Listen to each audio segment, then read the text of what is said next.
Hello, hello, hello, and welcome. I'm Shane Moore, and as you've already heard, I'll be here for the next 3 hours, taking your questions and comments and personal experiences about our topic at hand. Monday night, we talked about the mystery of Rh negative blood, the Rh negative blood type, shocking facts, shocking possibilities. And for the first time ever, I shared my own personal experiences and both good and not so good. So I'm a firm believer that great claims require validation. So we have a very special guest joining us for the first hour to take your questions concerning yours truly. That's right. The very special guest is my mother. So we will, she will take your questions, if you have any, about me and my unusual stories, circumstances, and everything. And she will also have some of her own, more than I think, probably. But anyway, we'll take a short break, and we will allow those listeners who would like to join the live chat to do so. We will be back in 3 minutes.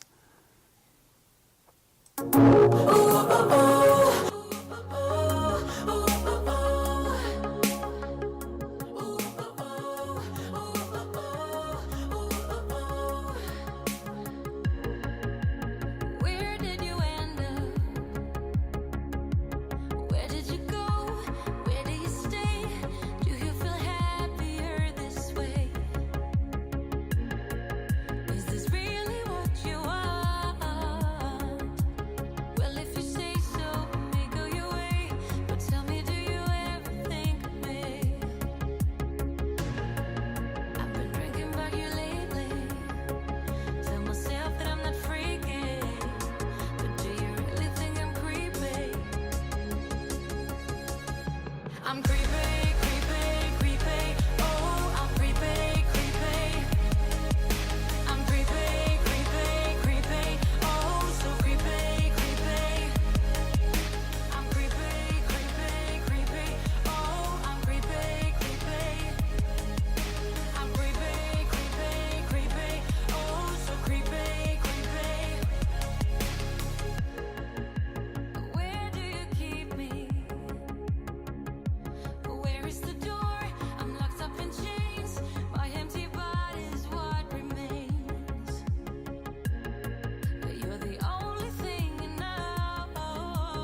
And I am back. Thank you, baby. Mona's here. For those of you who are new listeners, Mona is my significant other, and thank you very much.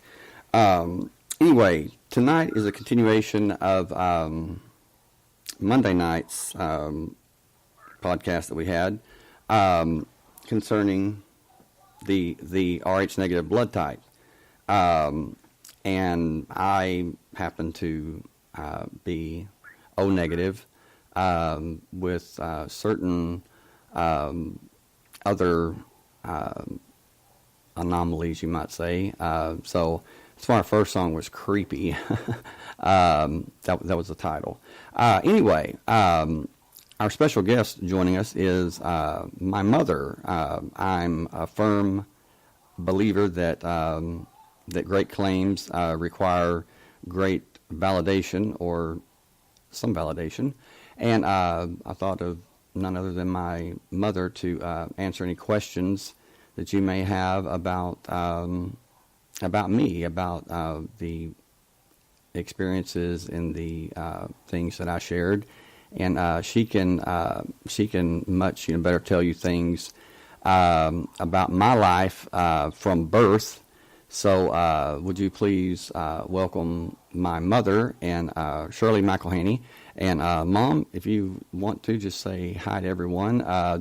There will be we have 2 listeners now, but there'll be more that'll be joining us in the next few minutes. So anyway, just say hello, Mom. Hello, everyone. I'm so glad to be here. Well, we're glad you are, and thank you for doing this. Anyway, I'll just cover some points that we had Monday in Monday's podcast. Is there's this theory that people who have Rh negative blood type could have alien origins, and that's a controversial theory, and but it's a feasible theory once you think about it and you put all the facts together. There's different things that have been written in not just the Bible but other sacred text about otherworldly beings that came to teach mankind. Excuse me just one second. Mona, there's some sound, there's some background noise. Sounds like a TV's on or something, or someone's talking, or could you please check on that for me? Greatly appreciate it. But anyway, there's people that say that the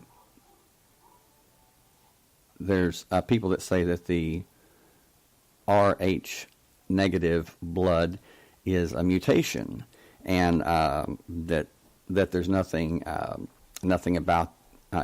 there's nothing strange about that. Well, the truth is there's something very strange about that, because as far as mutations, genetic mutations, the blood would be the last thing to mutate.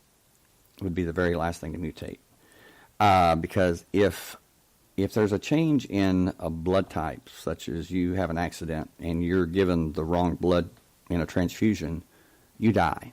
It's that simple. It's just that's how important that is. And there's 153 different primate species, and it's been said that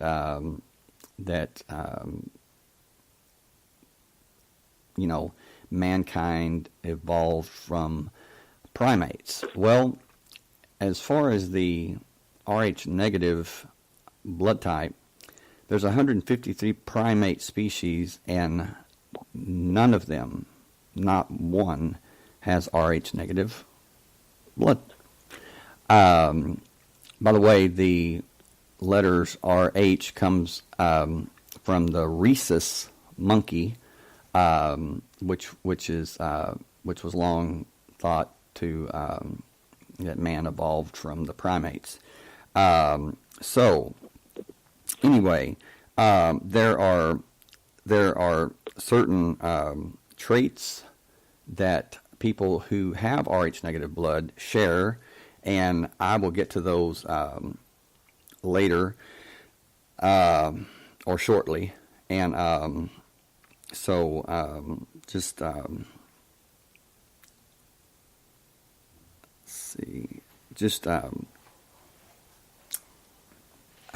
feel free to ask any questions, and if you happen to have Rh negative blood, you may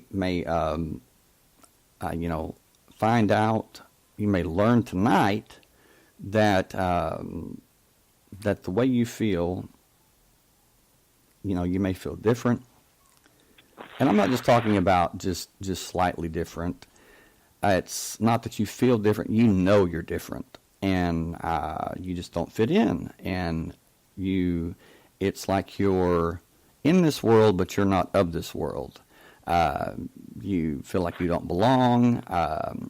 You just, nothing really seems to make a lot of sense, and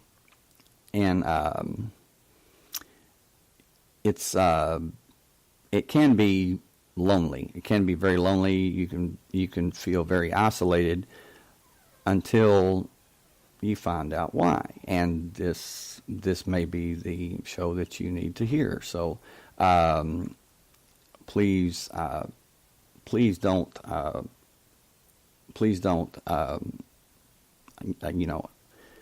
feel free to participate. And like I always say, join the live chat. I promise we won't bite. So anyway, I will let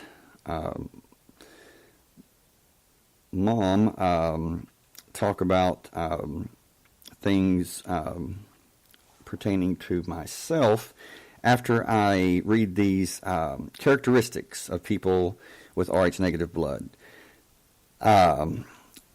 Their physical characteristics: striking blue, and Mom has blue eyes, striking blue, green, or hazel eyes. Green is the rarest. I have green eyes. Red or auburn tint to their hair, or they have the red hair gene. I have the red hair gene. My beard, before I got older, had bright red in it, just very, very bright red.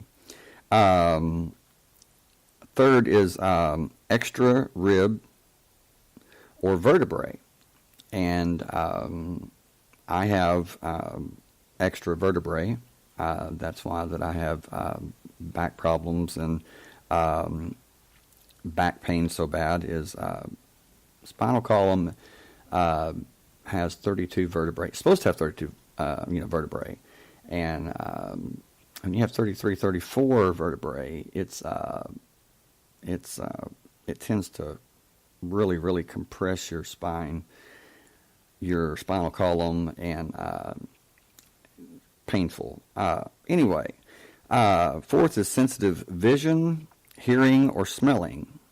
Mom, you and I both have the problem with the hearing as far as people eating and different sounds. It's a medical issue called misophonia, where I can't take it. I can't take certain sounds that seemingly they don't bother anybody else. 5 is extremely sensitive to heat or light. The sun is not my friend. No, either. And 6 is cold to the touch. My hands my hands are usually like ice for some reason. Mental traits are higher than average IQ. Number 2 is empathy for others to the point of where it makes them ill. That's empaths. 3, a feeling of being different or knowing you're different. Number 4, need to have the facts and know the truth. So, truth seekers. I want to know the truth at all cost. And they seek it, they love it, and can't stand lies, or they want to know the truth even when it hurts. So, have experienced unexplained phenomena from mild to wild. Increased psychic intuitive abilities. And it says, why would a person's blood type give them particular characteristics? No other blood type appears to do so. So it's like people that are Rh positive, there's really no, they're very different, many differences. But people who are Rh negative, they're very much alike. And anyway, Mom, if you want to just start out from as early back as you want to about the different things that were, let's say, just not normal concerning me, and we'll just take it from there. Okay, in the beginning of 1968, I had gone to lay down that night, and when I laid down, I saw this bright light shining. It was like a pipe. That's what it reminded me of, a large pipe. And the light was so brilliant coming from it. I lay there and I thought, what is this? Where's this coming from? I'd never heard of anything like it. And I just kept staring at it. It was like I was mesmerized. And then shortly, I don't know how long I'd laid there, and I was drifting off, and I heard a voice, but it wasn't like a human voice talking to me. It was like a voice in my head, and it said, you're going to have a baby. Well, I went to sleep. The next morning when I woke up, I remembered what was said, and I got so excited. And I ran and looked on the calendar, and I was 6 weeks late. And by this time, after this, I had started to get morning sickness and everything. And so we were in California, and we got back to Fort Worth, and I went to an obstetrician, and sure enough, I was pregnant. And my due date was January the 16th of 1969. And when I was 4.5 months, blood just started gushing out of me, down my legs, all in my shoes, and I was rushed to the hospital, and when I would go to the bathroom, I would have large chunks just fall out and hit the water and splash up on me. And whoa! They put on the paperwork that impending abortion. Well, I was 18 years old, and I was like, I'm not trying to get rid of this baby. And I told the doctor, and I was 0 years old, and I said, we'll see about that. And so, anyway, they put me in bed, and then they flew me back. First time I've ever flown, and the last time I've ever flown. They flew me back to Dallas, and then to Fort Worth, and I went to see my doctor, and he said, I have no idea where the blood came from. He said, your cervix is closed. And so I went on then to have a normal pregnancy, and then 7 weeks before his due date, my water broke in the night. And we called the doctor, and he said I probably had an infection. Went to the hospital. Well, 2 days later, I came home with Shane. It wasn't infection; it was shame. That's right. I was in labor 25 hours, and I could hear him saying that this baby's not going to make it. He's not going to live. He's too early, and I was like, no, he's going to live. He was born breech birth. He came out on his feet, just came out running. He was 5 pounds and 3 ounces and 19 inches long, and he he made it. Do what, Mom? And I said, he made it here. You made it here, and there was some kind of I called it an evil force trying to keep him from being here. The evil force didn't want him to enter this world, but Shane was a fighter, and God wanted him here, so he got here. Well, and you know, when you say evil force, I mean, we're not, you know, I'm certainly, you know, and by no means are we, you know, saying, you know, some Messiah figure or something like that. I mean, because trust me, I just would not be that. That just wouldn't be my cup of tea. I have so many flaws that, you know, I can't even begin to. You know, it's so.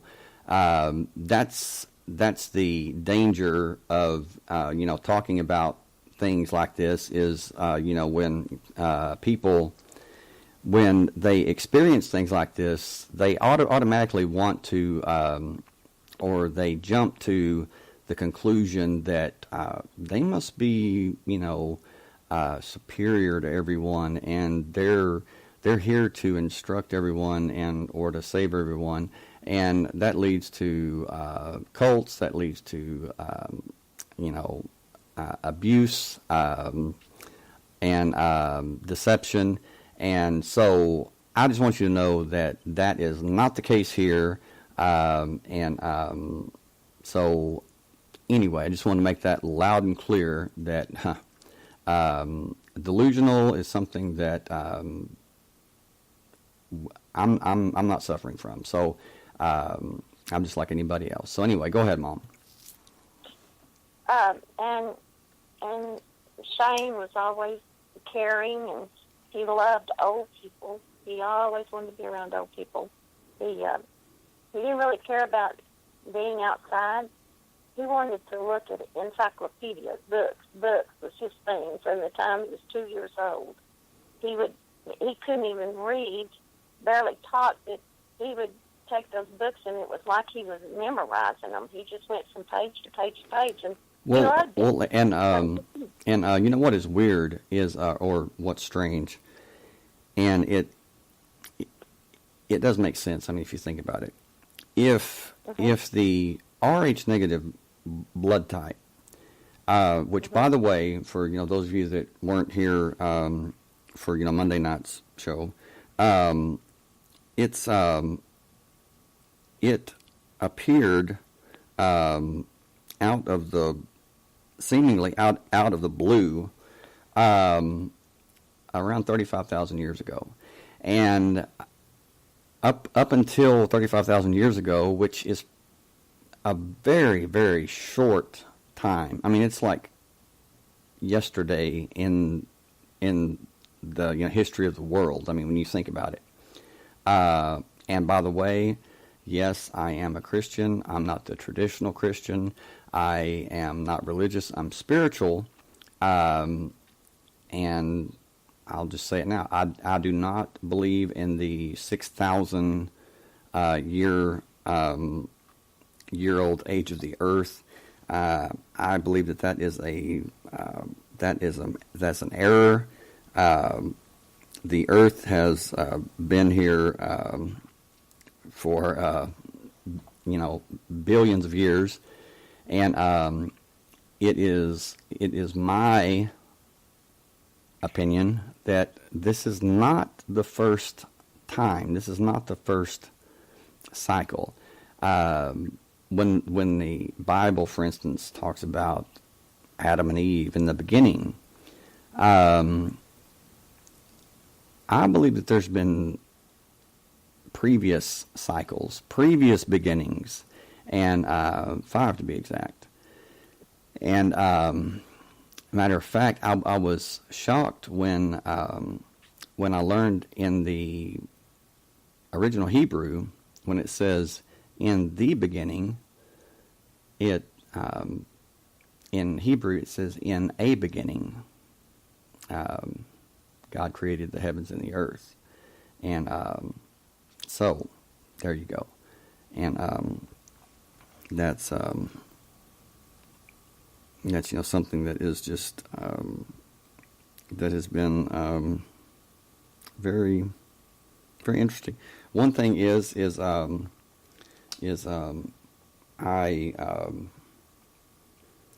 we didn't go to church on a regular basis, so it wasn't like that I was around spirituality and everything, but from a very young age, I was always interested in spiritual things, and didn't learn, or wasn't taught these spiritual things from anyone. It's so strange. It's just like I just knew it. Just knew these spiritual things. So, Mom, I mean, if you want to touch on that, I mean, we would have preachers come by, like visitation, and I know one time Shane was about 3, and this preacher said, "Well, son, what do you want to be when you grow up?" And Shane looked up at him and said, "A preacher." And I looked at Shane, and I thought, "A preacher? How does he even know what a preacher is?" I mean, I was just astonished that he would say that. And then every time somebody would ask him, "What do you want to be when you grow up?" he'd look up at him and say, "A preacher." Every time. Well, it was like it. Well, with the preacher, I was with the preacher, I was gaining brownie points, Yeah, but how did you even know what a preacher was at that age? Right. What got me? I mean, I don't understand how you knew to say it or why you were saying it. I just we never talked about it. Well, you talk about the knowledge, the hunger for knowledge, and that was you. Well, and you said that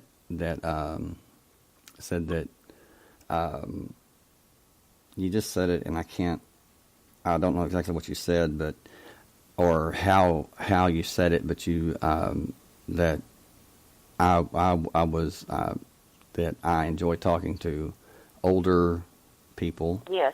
And that I didn't go outside much. I stayed in reading encyclopedias and everything. Okay, let me ask listeners this, and you, Mom, and Mona, is if the Rh negative blood type is alien in origin, how would you go about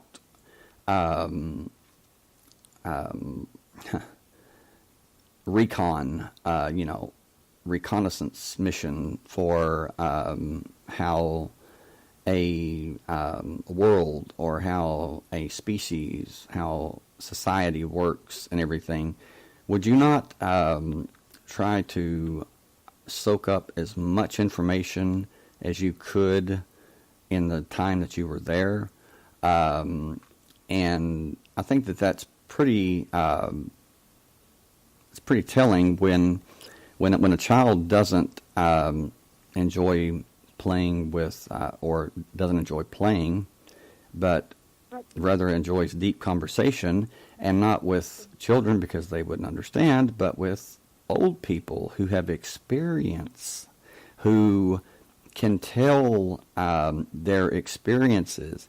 And what I believe is that it could be a type of interface, a type of recorder, Memorex, if you will, digital recorder, something like that is recording everything that that is being assimilated, that is being said, that's being done, that's being felt.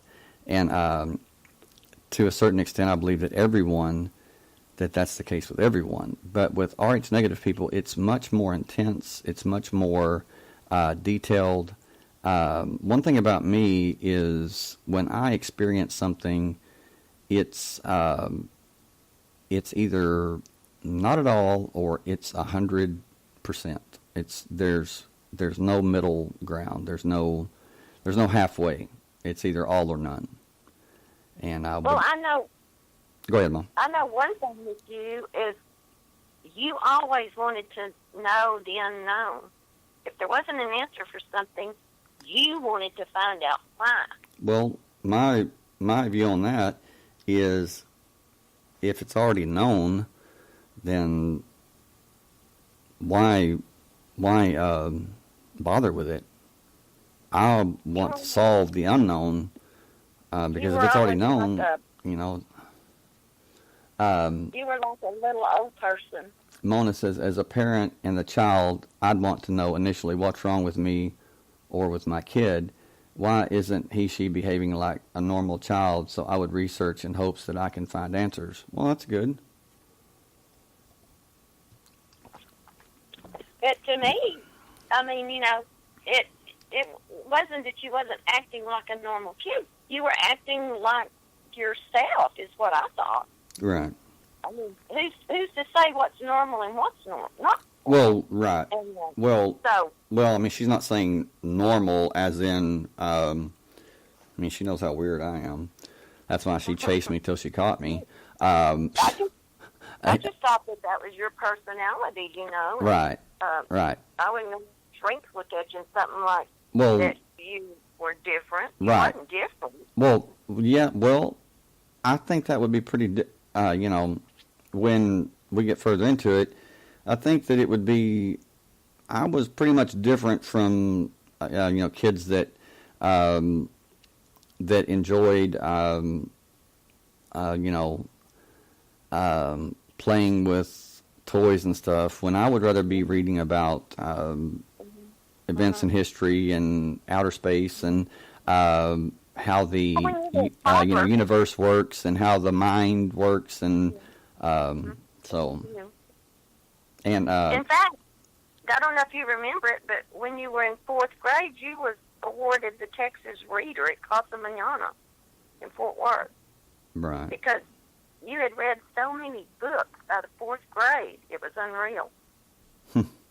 Well, that's a passion of mine is reading is but it's selective reading. I mean, if it's, you know, something that doesn't interest me, you know, it's pretty much useless to for me to attempt to read it, and because you know, many people say, yeah, I read it. Well, there's a difference in reading and comprehending and understanding what you've read. Hey, Jacob. Jacob's here, Mom. Okay. My brother from another mother. But I want to ask you something. What? I mean, your daddy didn't have this blood type. I didn't have this blood type. Where does it come from? Well, it can be that two people can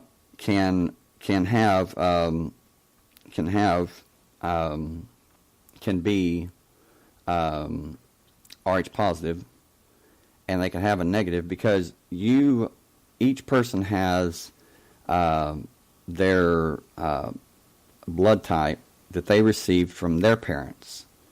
And so that means that there's a backup, there's two factors that make up your blood type and two factors that make up Dad's blood type. If one of those was negative, like if one grandparent was negative, then there's that possibility as far as I understand, that two positive people can have a negative child. Now, is that normal? Well, I wouldn't say it's normal, but it is possible. What is very unsettling, if you want to say that, is the fact that with the miscarriages that my ex-wife had, 3 to be exact. We went to for fertility experts, and they did blood tests and extensive genetic tests, genetic markers, and her test came back normal, just fine.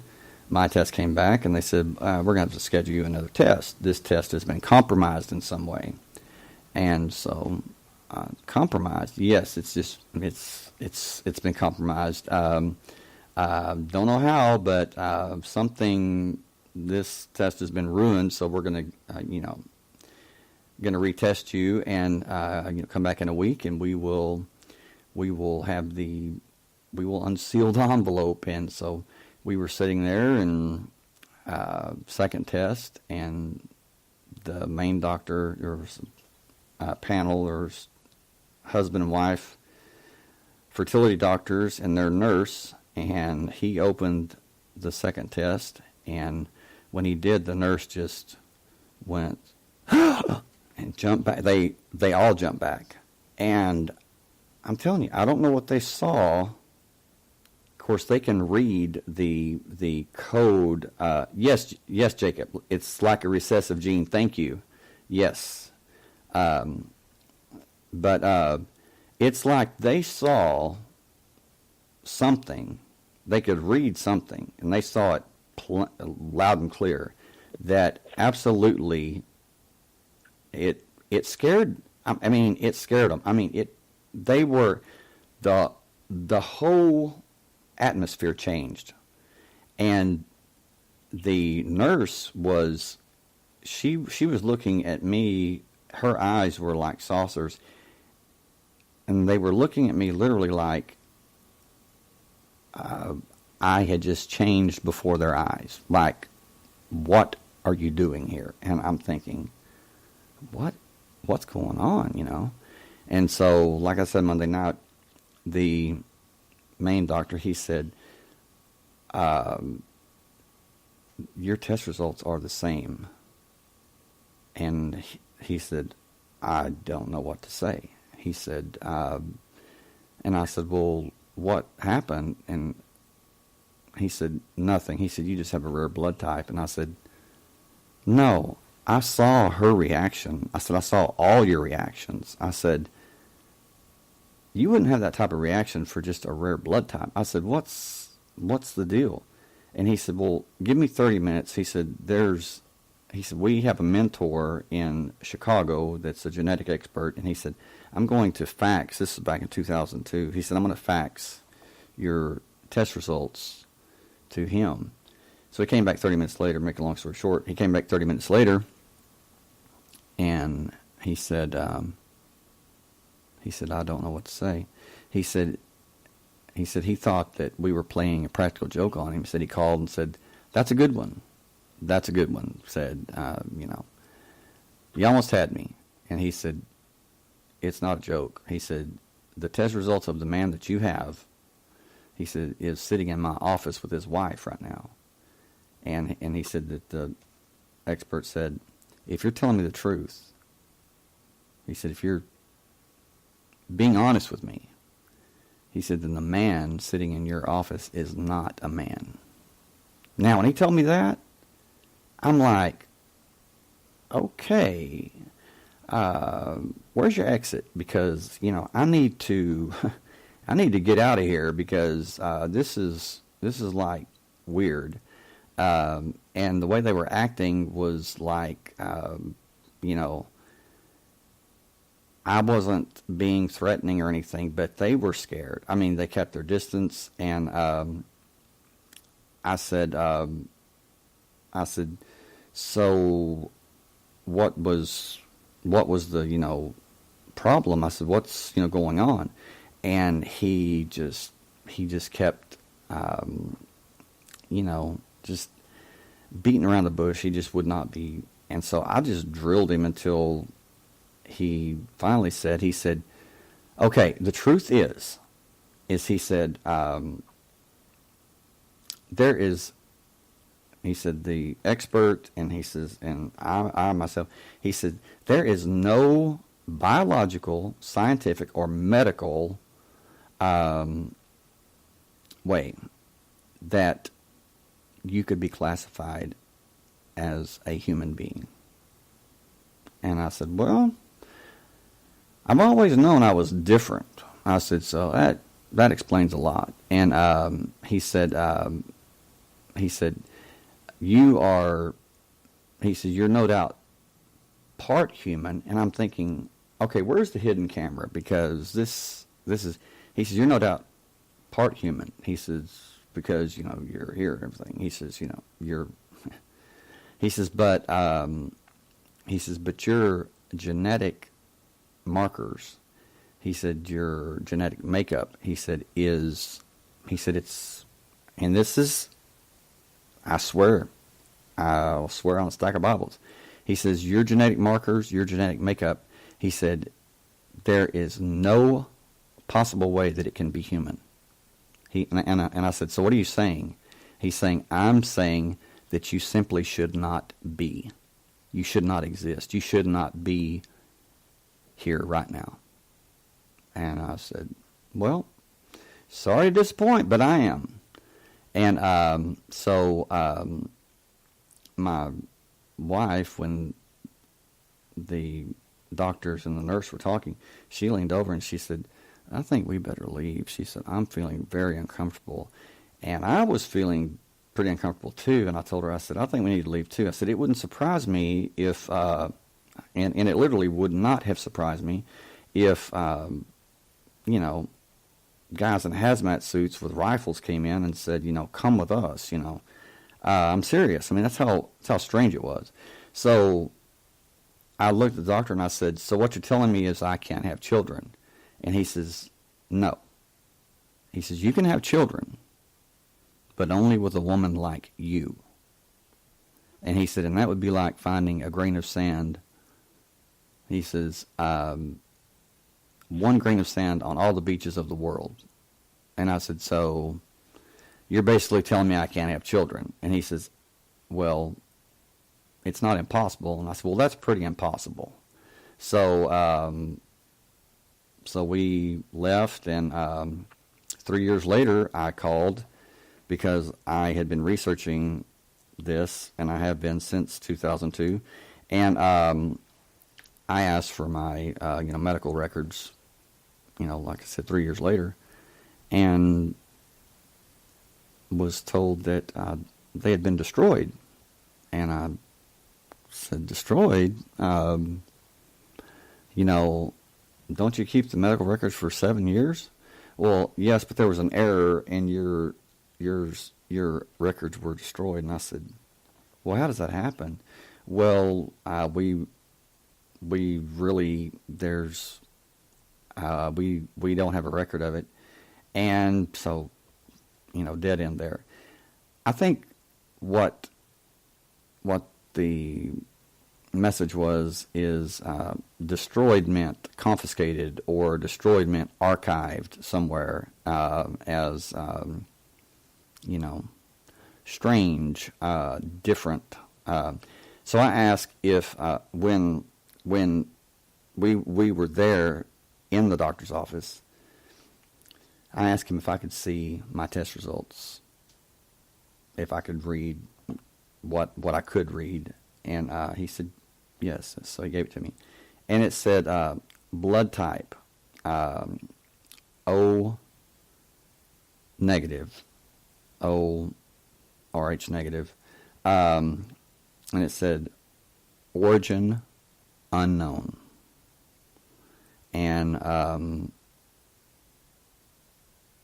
it says something like antigens and alleles. I think I'm pronouncing that correctly.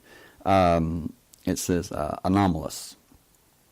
On the genetic test, it said genetic markers anomalous. Origin, I kid you not, origin in capital letters, alien. A-L-I-E-N. And I'm thinking, okay. And it says genetic makeup, anomalous. Origin, alien. Which I know that in medical terms, alien means unknown. But unknown or alien, it's still, you're thinking, well, what's wrong with me? What's so different about me? Why shouldn't I exist? But I do exist. There's just so many questions. So, what I'm telling you, what I'm sharing is that that all of my life, I have known, or I felt like, to the point of knowing, that I was in this world, but I really wasn't of this world. Am I saying that I'm an alien? Well, no, but, kind of in a way, I'm, do the math. I mean, what would you call that? And then to have it, medically and scientifically, biologically backed up, and I think that says a lot. I mean, I think it's, and then there's all the questions that, that I have and had, and everybody else would too, is why me? Why this? Why am I, why did this happen to me? Why am I an anomaly? Why am I absolutely so different from everyone else that I couldn't even be classified as a human being? Things like that tend to really, really weigh on you. So, anyway, that's it. I mean, that's the truth. So, and I know that there are so many, or I know that there's many others out there that feel the same way I did. And that's what I'm doing here, is I am speaking out about this, so you know that you're not alone, and you're not crazy.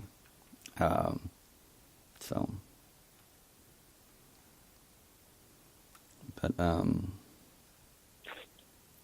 that's just, I know it sounds crazy, but truth is often crazier than fiction, very much so. Mona, you say, I keep telling you, you were kissed by God. He had a plan for you before you were even born. Well, thank you for that. Kissed. You were my bundle of joy. Kissed by God. Well, my little tiny bundle. And when you say God, Mona, you're talking about the source. You're talking about the unconditional love. You're talking about the positive. You're not talking about the doting grandfather figure that some people think of when they think of God as with long beard, and you're talking about what is what we would, well, it's just like the Bible says, God is love, and there's nothing stronger than that. So you say I was kissed by God. Was I kissed by love? I would, yeah. I say this. God, the Father of the Son, Jesus, sent you to me. You're my baby. Right.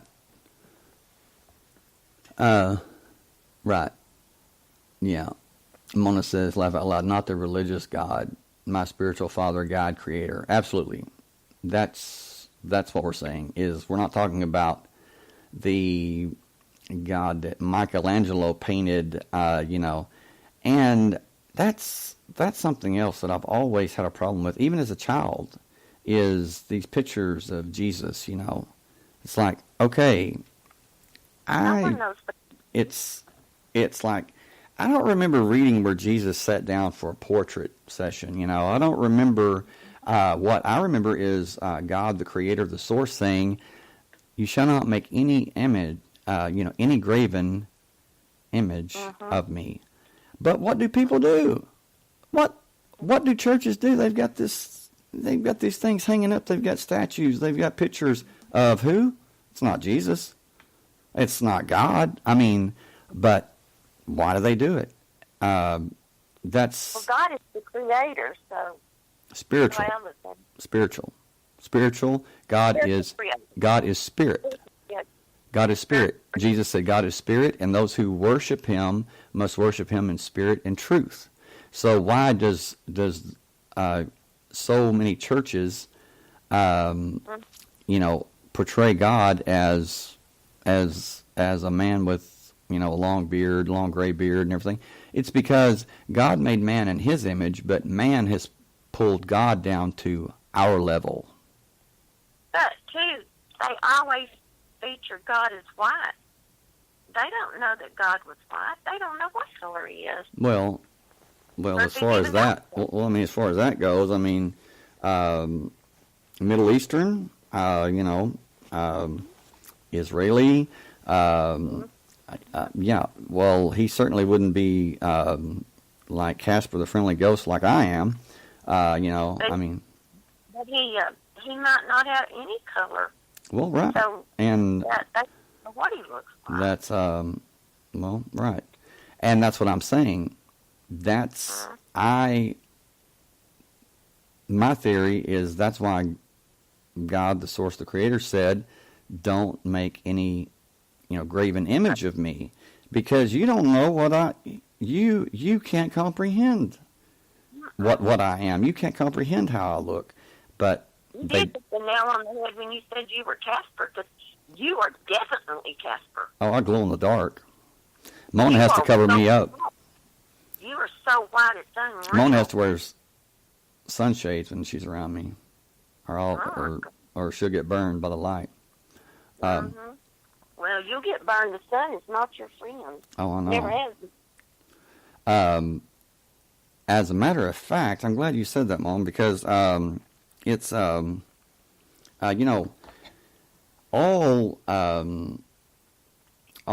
legends, different things that that we've all heard about, we've all read about, we've watched movies about and everything. There's always a bit of truth to legends and fairy tales and stories and everything. And Mona was talking about this the other night. I think this is very synchronistic. It's not coincidence. It's providence. It's was meant to be. That's the way I see it. She said, you should do a show on how fairy tales and nursery rhymes and legends all have truth. You hit it, Mona. Vampires. I was going to get to that. Thank you. How they all have some truth to them. And you're right, Mona. Vampires. Okay. Now, imagine this. You are, imagine yourself as a person living in a long time ago, okay? Before modern times, but even before the Middle Ages. But even then, just imagine yourself living in, say, Egypt or Sumeria, the first known recorded historical civilization, whatever you want to call it. And there were at night there were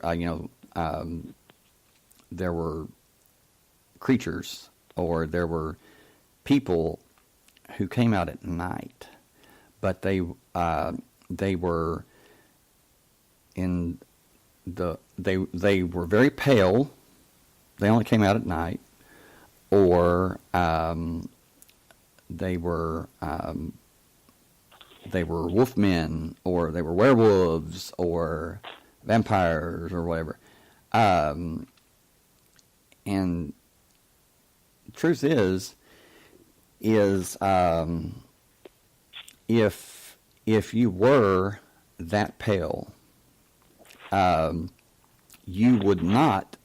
Mom, there's we're picking up a lot of static or something from you as far as the. I'm not sure if your collar or something's hitting the receiver, but it's gone now. So, but if you were that pale, and it's been historically recorded that they were extremely pale. Well, of course you wouldn't come out in when the sun's shining at its brightest. You would come out at night, and would you come out into the cold night without wearing anything? No. Those that did, they wore skins. They wore animal skins, of wolves or whatever. Did they? What did they come out for? Well, they came out to probably eat. You get something to eat, hunt or whatever. So that's where the vampire legend, started. Was they would and the werewolf legend, they would see these mysterious pale people come out, probably during the summer, if you want, during the warm part of the year, and they would hunt, and there would be blood there, and they're like, okay, and maybe,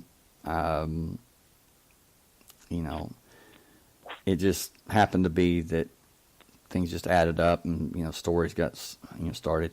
But as far as people talking about angels, it's the same thing. Only they used feathers to keep themselves warm, or to keep themselves shielded from the sun.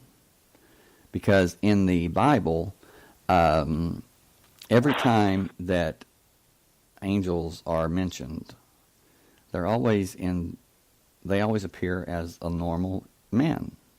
They're not, it's not what you see. I mean, with the huge wings and powerful wings and spread and everything.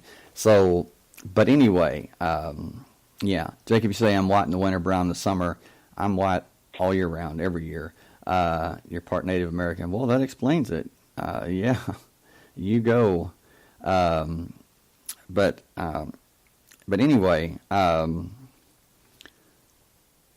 Jacob, you're the only one here taking part in the chat. Do you have any questions for my mom before she goes? She usually goes to bed about 10:30, so I told her we would start at 9 tonight, and so just if you have anything that you want to ask her, feel free to do so. Moni, you say also in this day and age, many good deeds are supposedly done by people that are described as angels. Yes, that's right. And I think that when someone does a good deed, that that many good deeds are done, and it's never known. The person's never known that does those good deeds. I think that someone that does a good deed, that does it so they'll be recognized for doing it, that's a whole nother story. They're not angels. So, but anyway, Jacob, if you have a question, of course he could be typing right now with the lag time. So we'll just wait just a couple more minutes, and if there's no question, Mom, if you want to, in just a couple of minutes, you can go to bed. Thank you for staying up. I have my eyelids shutting. But well, I've enjoyed this, and I'd love to come on again if you. Absolutely. In the tradition of David Letterman. Hey, Randy. Randy, my mom is here, and we were. I was just asking if there was anybody that had any questions about yours truly, and so if you have anything that you want to ask, yeah. Thank you, Mona. Yeah, about why I'm so weird or why I'm so strange or whatever. No, truthfully, anything that you want to ask her, feel free to ask now. So, and if you don't have any questions, then that's fine too. But Randy makes wreaths, Mom, and she made Mona and I a wreath. Yeah, it's really nice. So I'm going to attempt to make a wreath too. I'm going to make a Christmas wreath. I don't know how it's going to turn out, but I'm going to try. Well, that's good. Okay, 2 minutes. If you don't have a question for Mom, Mom will go to bed in 2 minutes. So anyway, but in the meantime, Mom, thank you for being here. I really appreciate it. And yeah, we'll definitely do it again. That was again one thing that I always liked about David Letterman, besides his wit and everything, is he would just randomly call his mom and just talk to her on the air. I thought that was cool. So well, you can do that to me. I will. I definitely will. All right, Mom. I love you. Good night. Thank you. I love you. I love you. We will talk to you later. Come on, I love her. Bye-bye. Bye. Okay, she's gone. So anyway, Randy, she's on online now, so she'll see your message. But I'll let her know about you can help her or give her some tips or whatever. Well, I'm glad you did jump on for a bit. It's always good to see you, Randy. Jacob, I know that you sent me something. You sent me a song, and I've been so busy I hadn't had a chance to listen to it yet. I apologize. I will listen to it after this, and I'll get back to you, brother. Thank you for that. I appreciate it.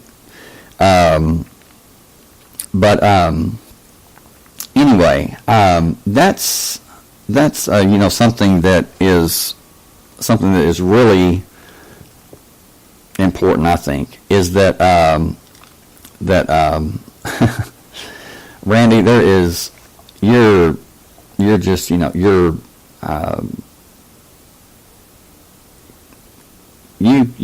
can be, your light can be seen galaxies away. I mean, so all of you. I mean, Mona, Jacob, and that's just it. Is everybody in my group, the Spiritual Advancement Society on Facebook, I handpicked everyone for that reason. Is because, number one, the people that I picked were humble. Number two, I saw light within them, and I'm talking extremely radiant light. I mean, radiance, spiritual radiance. Even when they themselves, they had no idea that they were even that their light could be seen. Most do now, but at that time they didn't. But I saw it, and it's amazing how much alike everyone is in the group. And I think that most, or a large percentage, probably over half of the group is probably RH negative.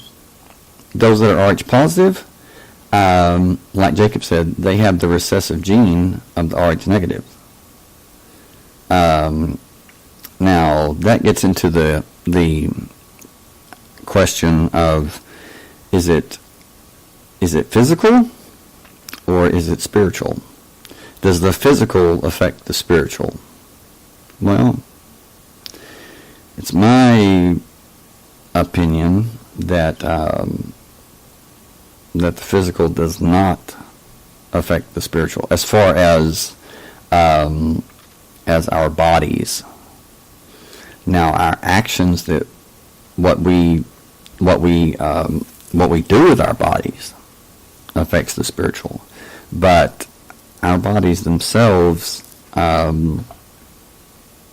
don't believe that there's any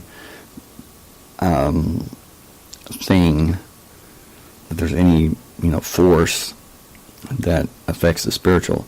I believe the spiritual affects the physical. Now, with that being said, when in the Bible, again, I'm not being religious, I'm being spiritual, I'm being truthful. Please don't think that I'm preaching, because I'm not. I'm just being truthful with you. In the Bible, the main thing in the Bible, the main physical thing in the Bible that is just, it is mentioned so many times that people call it a slaughterhouse gospel, because blood is mentioned so many times. It says the life is in the blood. The life is in the blood. Now, think about that. The life.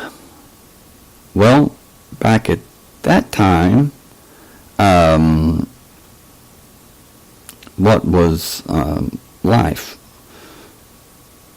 Well, it was, it was that spark, divine spark, the spark of the source, the spark of the Creator. When it says that he put Adam to sleep, and and the breath of the Creator, the source, entered into Adam's nostrils. What is that? It is the spark. It is that life force, part of the Creator himself, or itself, that gave life to Adam. Because if you remember, if you've read Genesis very closely, you'll see that before Adam, there there was seemingly like, it seems like that it was a failed experiment.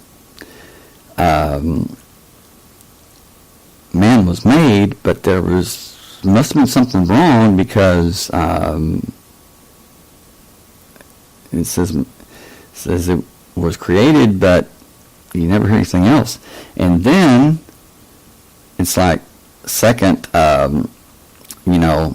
like a second time, second attempt or whatever, something different. The breath of the source, God, whatever you want to call it, entered into Adam, and Adam became a living being, spirit. So, with that life, the life is in the blood. I think that it is talking about the DNA, the life force, because when we talk about life, when we talk about light, as far as spiritual life, spiritual light, we're talking about information, we're talking about data, talking about knowledge. And to be honest with you, that word light is or in Hebrew, O-W-R. And it comes from a root word meaning data, information. So when it says in Genesis chapter 1 that God said, "Let there be light," and there was light, and he saw the light was good, how do you explain that when the sun, the moon, the stars, the planets weren't created according to the Bible until days later? Well, it was not a light that could be seen. It was knowledge. It was data, information. And it says, and it hovered over the face of the deep. So when you think of light in spiritual terms, think of knowledge. When you think of darkness, think of ignorance, lack of knowledge. That's why that it says that the light appeared, and the darkness comprehended it not. Darkness could not understand the light. And a matter of fact, it says, where there's light, the darkness flees. Where there's knowledge, ignorance flees. True? Makes sense now? I agree, Jacob. Letterman should have got the Tonight Show. Certainly not Leno. As a matter of fact, Johnny Carson and Letterman were very close. And Johnny Carson wanted Letterman to get it, but he didn't. But you know what? Letterman went on and made it, And what I love about David Letterman is, some people, they don't realize this, but when he went to Hollywood, he was homeless. He lived in his truck for, I believe, 2 or 3 years. He lived out of his truck, and but he hung in there and he made it. So, hats off to him. And guess what? He's coming back. He's not to the not to the David Letterman show. It's I just read about it a few hours ago. He's coming back on satellite, some show, and I guarantee you, I'm going to be there. Man, love David Letterman. The guy is just, the guy's done probably more for more people. He's probably done more good, probably donated more money than anyone and has never said anything about it. Does not want to be in the limelight. Why is that? He doesn't need the attention. He doesn't want the attention. He wants others to have it. Man, the message. If everybody could be like that, instead of wanting to, it's like, well, if I can't beat the big drum, I'm not going to march in the band. Well, okay. Then just carry your ass on, because you know what? It's like, well, if I can't play the tuba, I'm not going to be in the band. I'm not playing this piccolo. Smallest instrument in the band. Well, you know what? You may be the best at playing the piccolo, and you may suck at playing the tuba. So deal with it. Do what you do best, and don't worry about the rest. But appearances. So many people are, oh man, they want to be seen, as doing so much, and they just want to be seen. That's not the way it works. Anyway, okay. And let's see. Talking about the spiritual light, and how that people have misinterpreted, or they've read that as far as and imagine that as being a physical light, tangible, not even thinking about, well, how could it be? Because there's no source for it. I mean, it's all it would be, there would be no origin for it. Yeah, that's the reason it's talking about knowledge.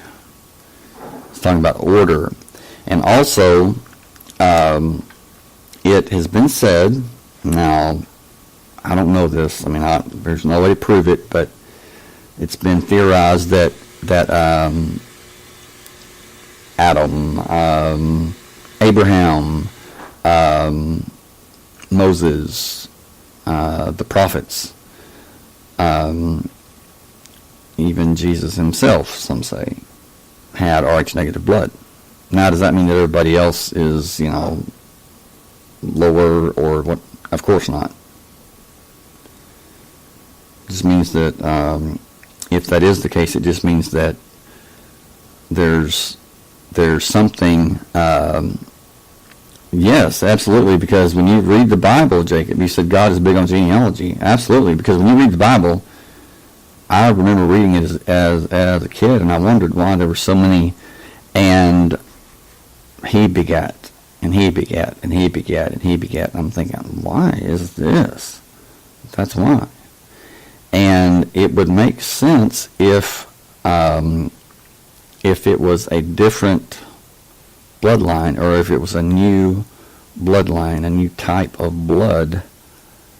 You would want to keep a record of that, especially if you were planning on having a Messiah born that had to be what would be considered perfect, without blemish. Why? Well, born to die, as far as the Bible's concerned. That's the entire message. If you want to get down to brass tacks, why was Jesus born as far as the Bible's concerned? He was born to die. Long ago he blessed the earth, born older than the years. And in the stall a cross he saw, the first of many tears. A life of homeless wandering, cast out in sorrow's way, a shepherd for seeking for the lost, his life's the price he'd pay. According to the Bible, and that's my belief, I had a price I couldn't pay. He paid a price he didn't owe. And people get hung up on, and you can't blame them. They get hung up on the religious, the ultra religious aspect of the religious. What am I trying to say? The birth of better than you, and the ultra self-righteous, or self-righteous. I can't stand that. Matter of fact, I would rather spend my time many times, or I would rather spend a week with a drug-using, alcoholic,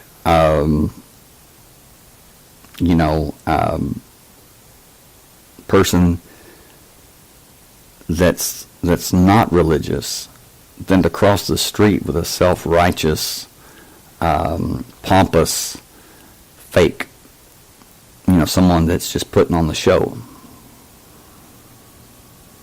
Absolutely. It doesn't matter that the person does what they do what they do. What matters to me is they're true, they're real, they're not putting on a show. Thank you, Patricia, for joining us.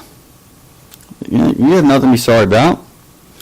Had a late night class tonight. Well, welcome. We're glad you're here.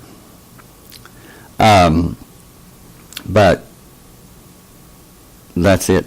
When you take the Bible, when you take holy texts, or and you get right down to it, it's pretty much the golden rule. Just like Jacob said the other night, he said if you live by the golden rule, you're doing what Jesus said to do. But you're also doing what a lot of other spiritual,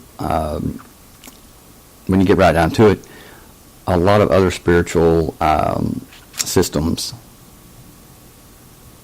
say. When it's when you get right, when it's concentrated, do unto others as you would have them do unto you.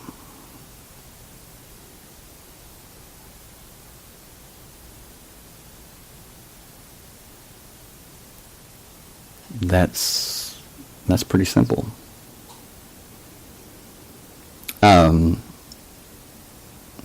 One thing is, and I'm not saying this because I want to sound religious. I want to explain to you a very important truth, or truth as I see it. I'll let you make up your own mind. The Bible says that that God called Moses up on Mount Sinai and gave him the law. Now, you've seen paintings and things of Moses with the Ten Commandments. Well, as far as the Bible's concerned, there was quite a bit more than just 10 commandments. Actually, there were 613 commandments. And there were the first 5 books of the Bible: Genesis, Exodus, Leviticus, Numbers, Deuteronomy.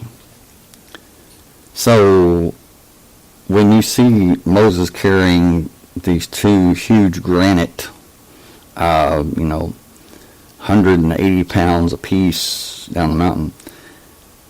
And it's not what it was. Matter of fact, in the Jewish text, the Midrash, the Talmud, the Torah, the first 5 books of the Bible in Judaism, it says that that the commandments were written on stone, but it was blue sapphire. It was like blue sapphire, and that it was as hard as diamond, but could be rolled up like a scroll. Now, how many of you have seen the new computer screens, the new computers that I believe Samsung or Sony's coming out with, that you can roll up like a newspaper, or you can roll it up, or you can flatten it out. Matter of fact, you can have it the size of a poster. You can roll it up. You can roll it up, or you can use it, flatten it out on your wall like the size of a poster, like a large screen TV, like a big screen TV. When you're through, just roll it up and carry it under your arm. Is that something new? Not really. Ancient Jewish text talks about pretty much that same thing, if not even more advanced, because it talks about it being rolled like a scroll, but it was as hard as diamond. So, Trish, you say, I honestly thought that roll-up screen was just a joke. No, it's no joke. I was at Best Buy about 2 years ago, and saw how they were starting to curve the screens on the cell phones and the tablets, and I thought that was pretty interesting. And then I thought, well, what if you could wrap that around like a telephone pole or something? That'd be weird. And lo and behold, they came out with it. So, but yes, but it was the first 5 books of the Bible, called the Torah, that it said that God gave to Moses. Okay, so if it was written on granite stones, yeah, Moses would have been carrying down like 1,000 boulders. I mean, so it was written on blue sapphire.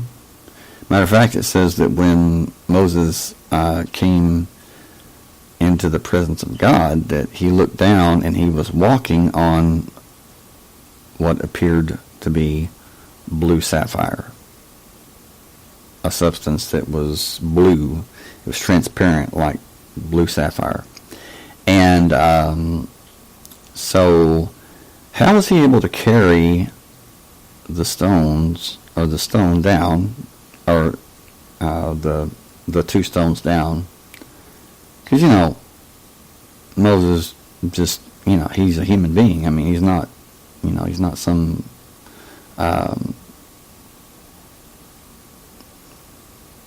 superhero. I mean, he's not God. So how can he carry those down if they're huge? Well, I don't think they were as they're portrayed. I believe that they were small, to be exact. I think they were very small. Matter of fact, when you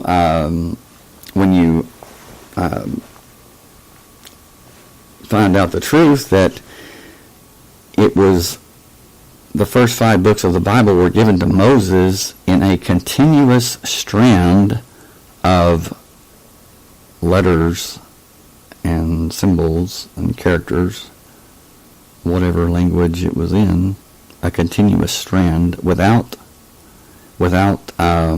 breaking, without a break. Yeah, maybe you've been training for a strongman competition. Who knows?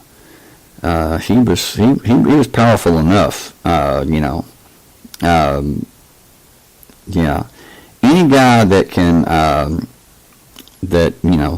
when, if I was being pursued by, people that wanted to take my head off, and some guy says, I've got this, and,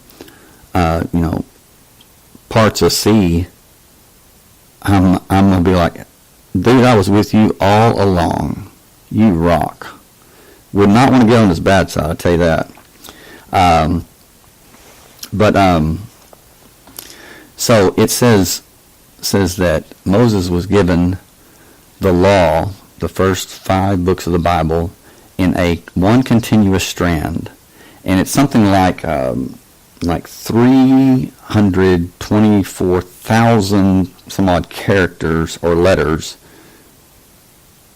a sequence. What does that sound like? What does that sound like? In sequence. That's a lot of information. That is data. You follow me?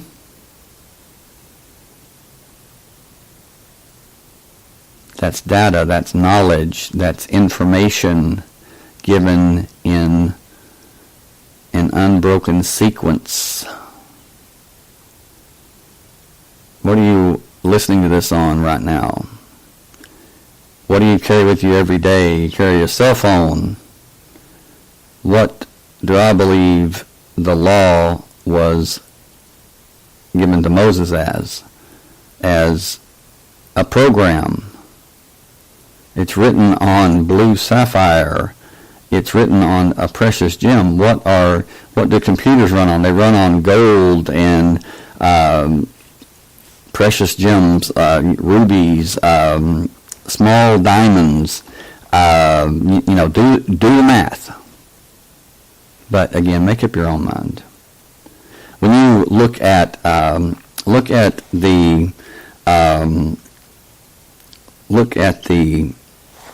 do a Google search of a modern computer processor and Solomon's Temple.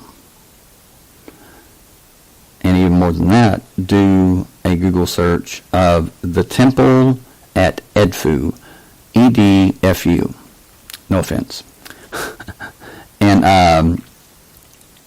and a computer processor. Images. Look at that temple at Edfu, Egypt. That huge temple. An aerial view of it. And then look at the modern day processor, and they're basically identical. Look at the description in the Bible of Solomon's Temple, down to the storage units. And that's exactly what they're called, storage units.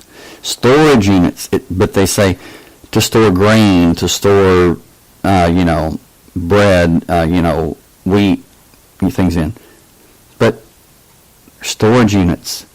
The description, when you put it into an image or you draw it the way that it's described, even the dimensions, and you look at a computer processor, they're basically the same. Even down to the number of storage units.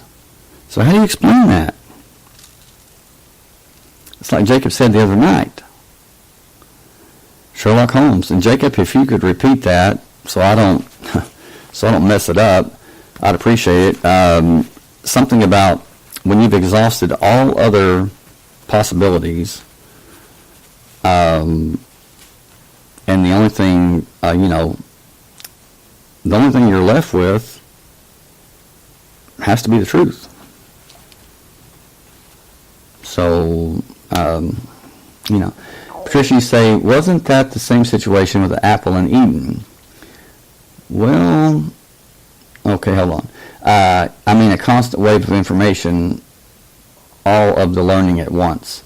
Well, it is my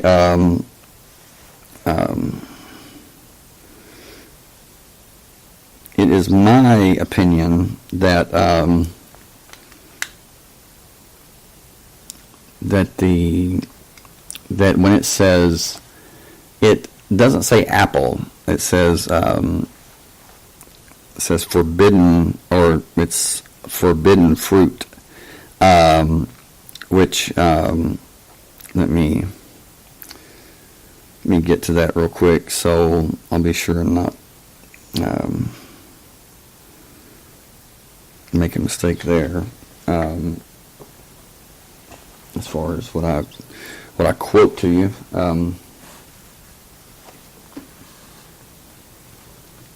but it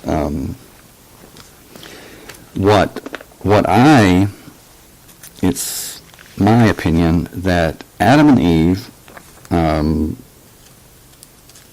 however you want to view them, if you want to view them as two people, or you want to, okay, Randy, thank you, right, Patricia, yes, and you are correct. I believe the same thing. All of the learning, all of the information at once, and that was not the plan.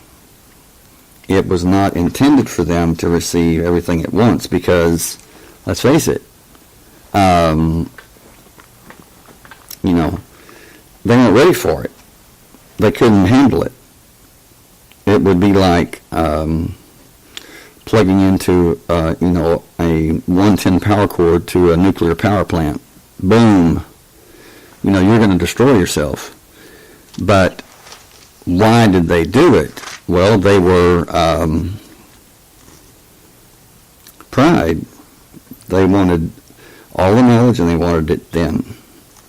Why? Because they wanted to be equal with the source, with the creator. Why else would you want everything? Why else would you want to know everything that the source knows, if you don't want to be as powerful and equal with him or with it?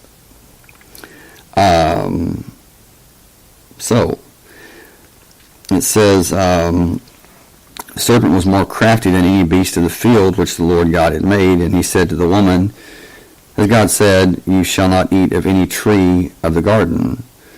And the woman said to the serpent, from the fruit of the trees of the garden we may eat, but from the fruit of the tree which is in the middle of the garden, God has said, you shall not eat from it or touch it, or you will die.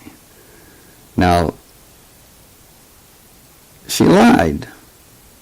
She let her imagination run away with it, or something, because he didn't say anything about not touching it.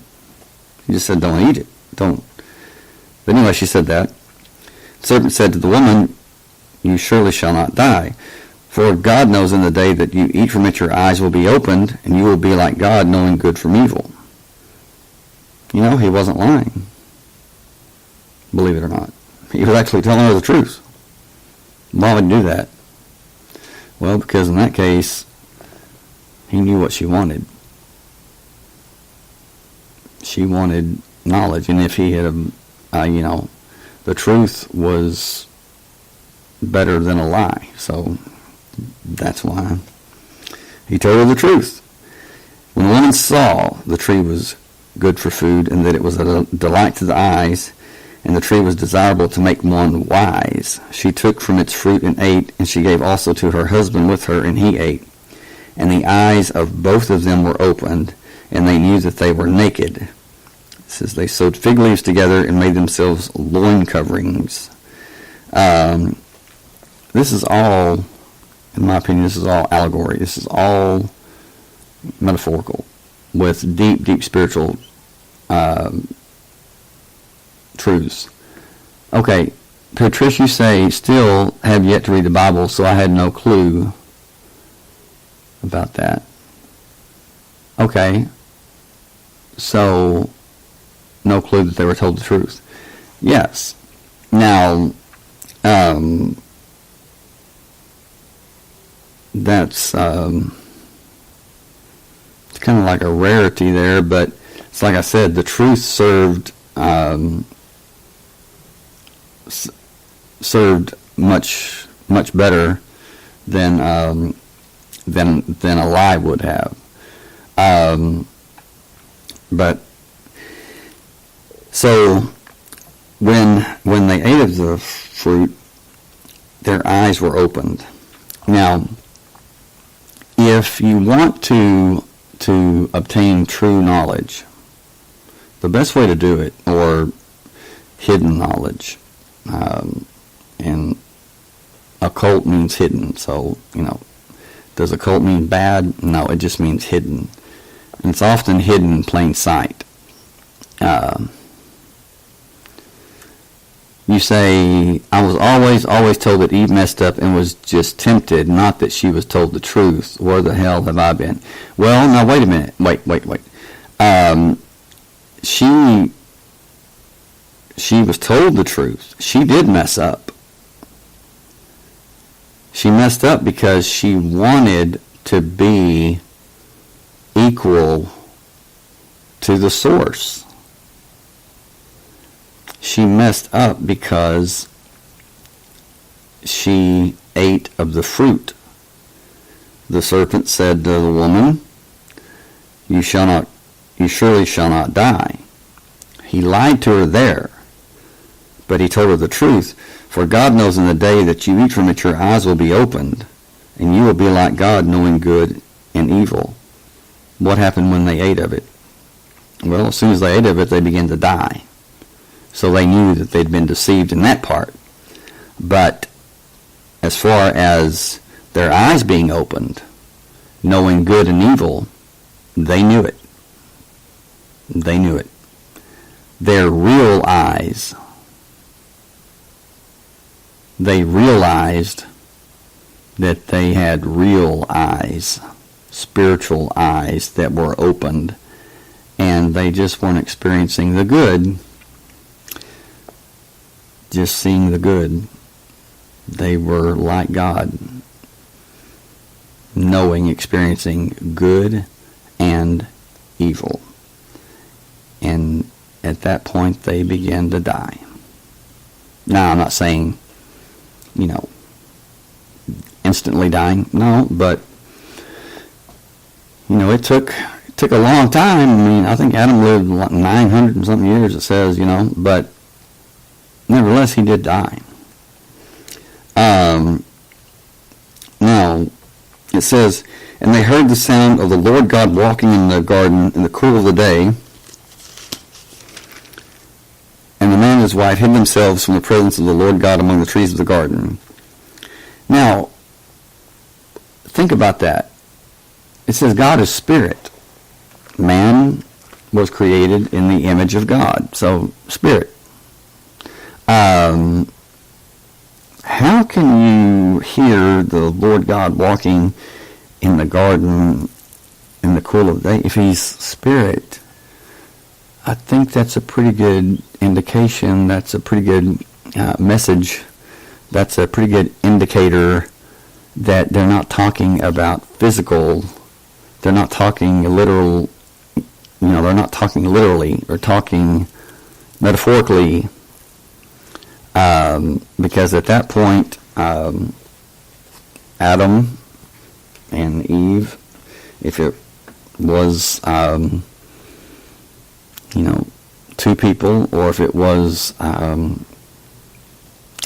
a group of people that were called Adams and Eves, I don't know. It's certainly not talking about the physical. It's talking about spiritual, but it's using physical terms, physical descriptions, because it says when they when the Creator confronted them about what they had done, and that he it says, and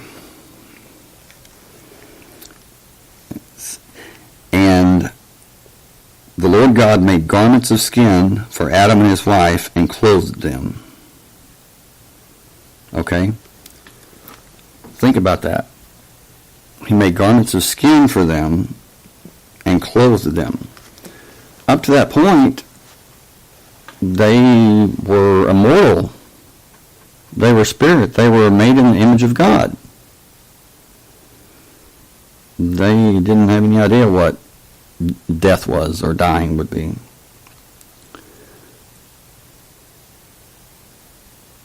People say, well, that's when God, killed a lamb, or, so they can be clothed in lambskin, and there's even been ministers and teachers that have, well, what animal was it that, God used to create the clothes, Come on. You want to know what kind of skin it was? Look at the skin on your arm. Pull that skin. Yeah, that's right. Think about it. They were spirit. They were naked. They were self-aware spirits. They saw their guilt. They saw what they had done. They saw the error of their ways, their pride, and trying to hide it. But they couldn't, as far as being spirits. So spiritual. So after the source, God, the Creator, tells them what their punishment will be, what their punishments will be. And he starts with the serpent, and he then goes to the woman and tells her what her punishment's going to be. And then lastly he goes to the man and tells him what his punishment's going to be. After that, he makes the garments of skin for Adam and his wife and clothes them. Okay?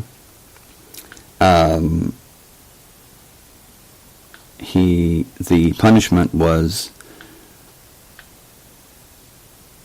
being downgraded, if you will, from spirit to flesh. What was the prison they were put in? Skin, body. Yeah, skin suit. That's, yeah. And it's said over and over and over, as long as we are in this body, we are subject to sin. Why? Because, the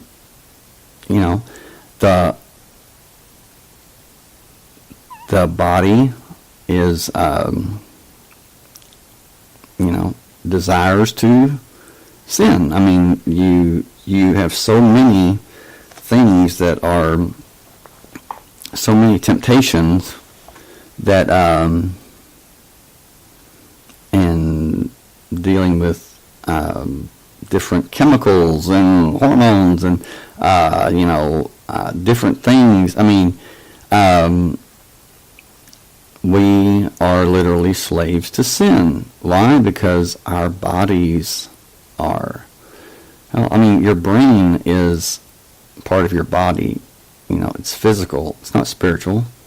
I don't care what anybody says. I mean, you're never going to convince me that your brain controls your spirit. It's the other way around.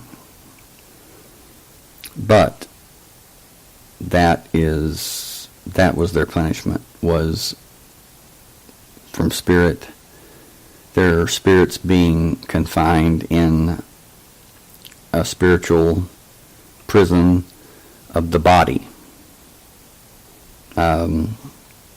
So, and this is my viewpoint. This is my belief. Is that what actually took place? The way I see it is the Creator, the Source, whatever, told Adam and Eve that there were three sources of information, but the one source in the middle do not access that. Don't access that information. Don't access that knowledge. And look at it as data, information, like computer programs, or like downloaded information. And what they did, if you want to look at it this way, is they hacked into the very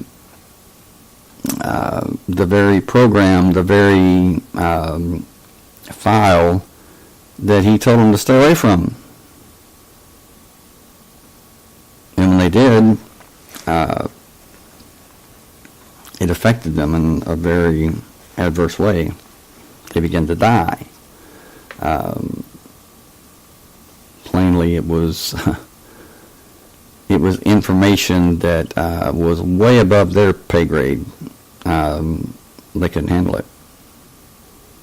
So their attempt to become like God failed. But they did know good and evil. Anyway, going to take a short break, and we'll be back in 3 minutes. So don't go anywhere, and enjoy this song. Be right back.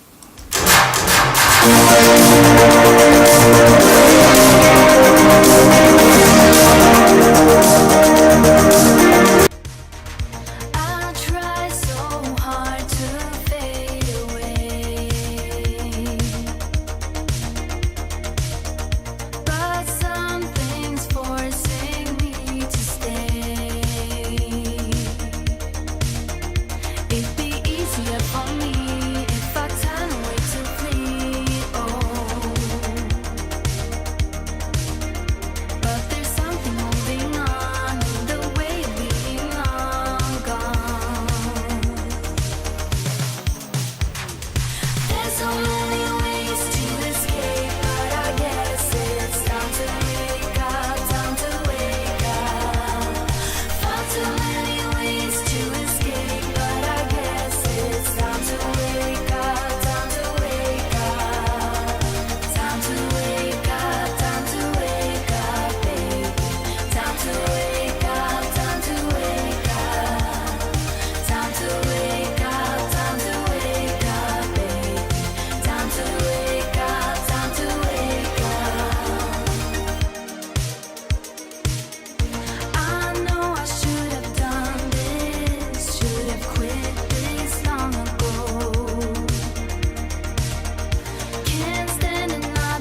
And I'm back.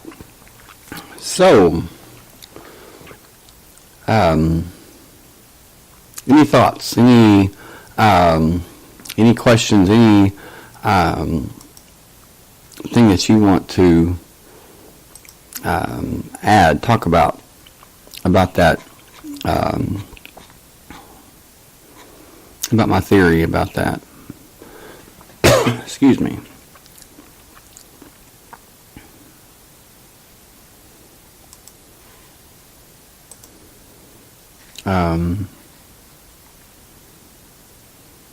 It is,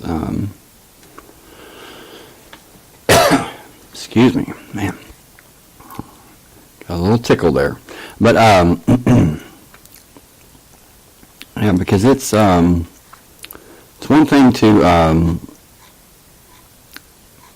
read it and try to understand it in literal terms.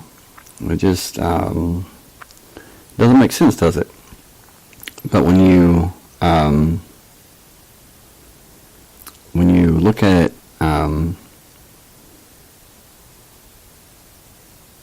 allegorically, metaphorically, rather,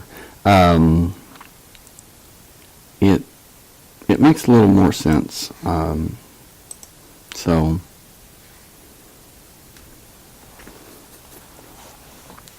Okay. Well, thank you for letting me know.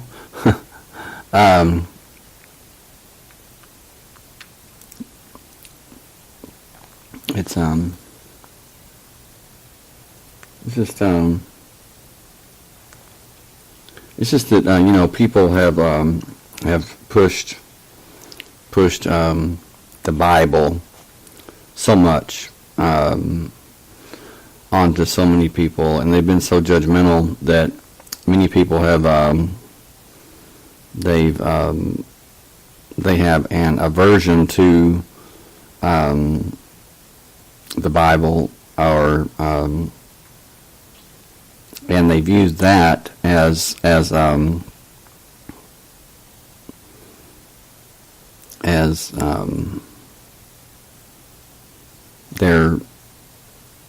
they have an aversion to anything that has to do with the Bible or Scripture because of how it's been forced upon them, or how they've been judged by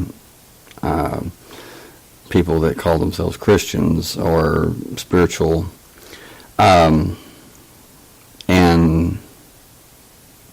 in that case, what people are missing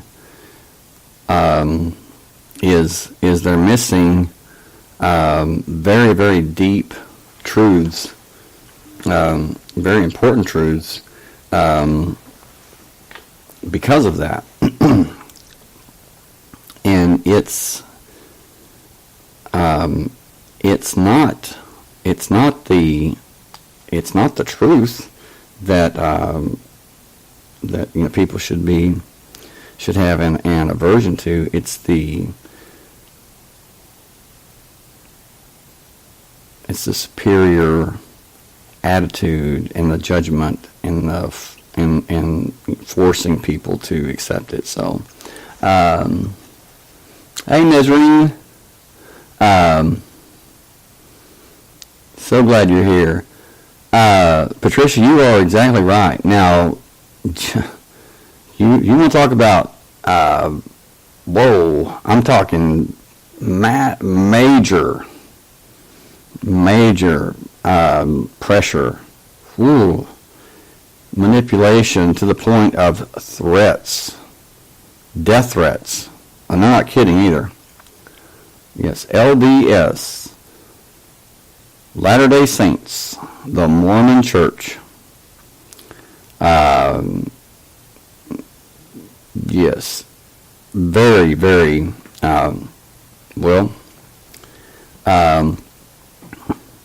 no, Patricia, you're not badgering, and you're certainly not constantly badgering. I know, I understand you say just not a fan since having to grow up around it. I understand that. I have nothing against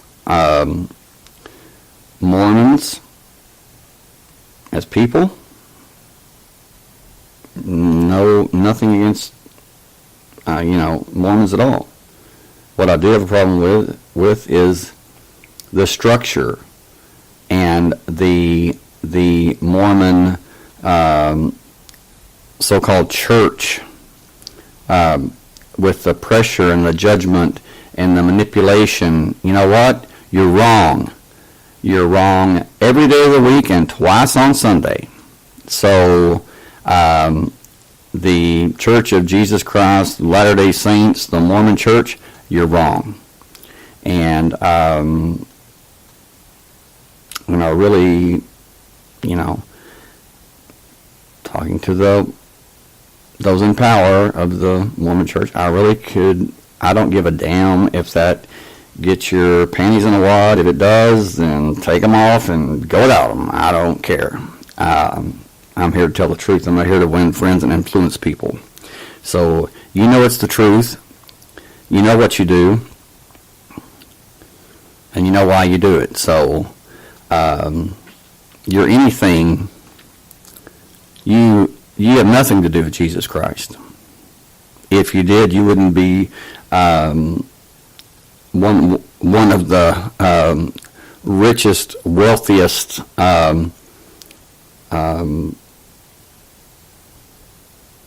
how shall I put this? Conglomerates, if not businesses, on planet Earth. So,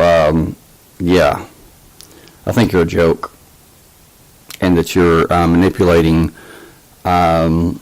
millions and millions of people who you've somehow deceived. So, I really think you suck. Anyway, Patricia, you say, I only have a problem with the people if they're so completely engulfed in the religion. Well, I do too, but my problem is not blaming them.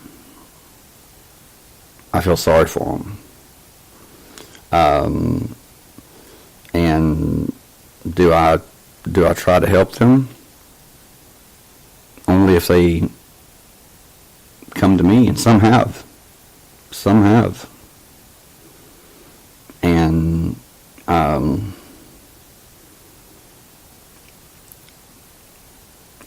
and I've known that they were Mormons,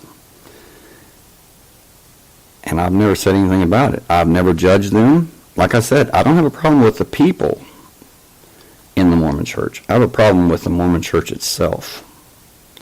And it's not a church. It's an institution. It's a cult. I said it. There, I said it.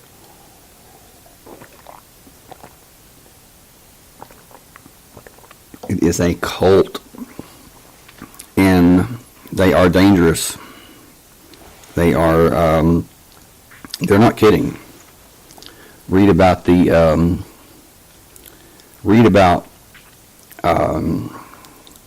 Mormon murders, how they enforce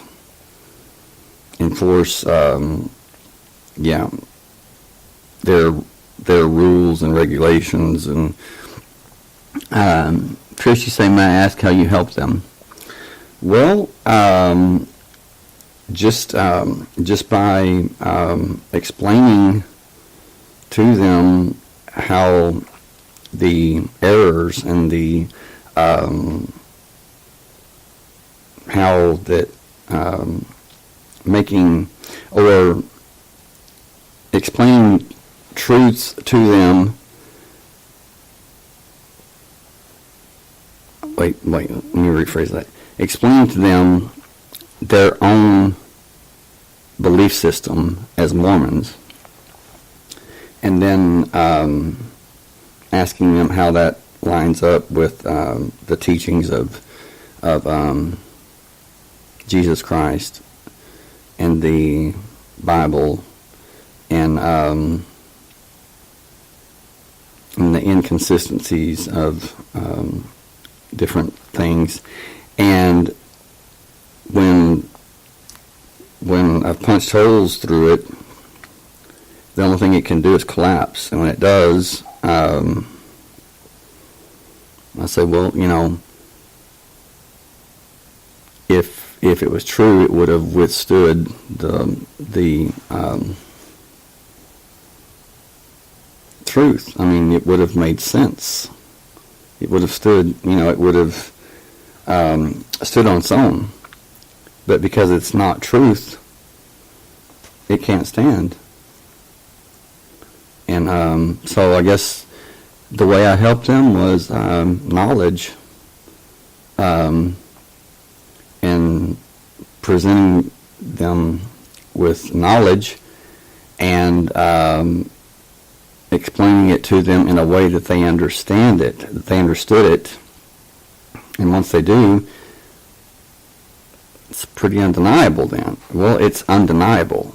At that point, they can either accept it or they can reject it. It's their choice. You say, oh yeah, we had a thing called Proposition 2 for the use of medical marijuana, but the church publicly opposed it to the point of making ads, sending emails to members, encouraging them to vote against it if it passed for those who wanted it, but the church still managed to make changes in some sort of compromise. When they came to you, were they having doubts? They were, yes, they were not happy.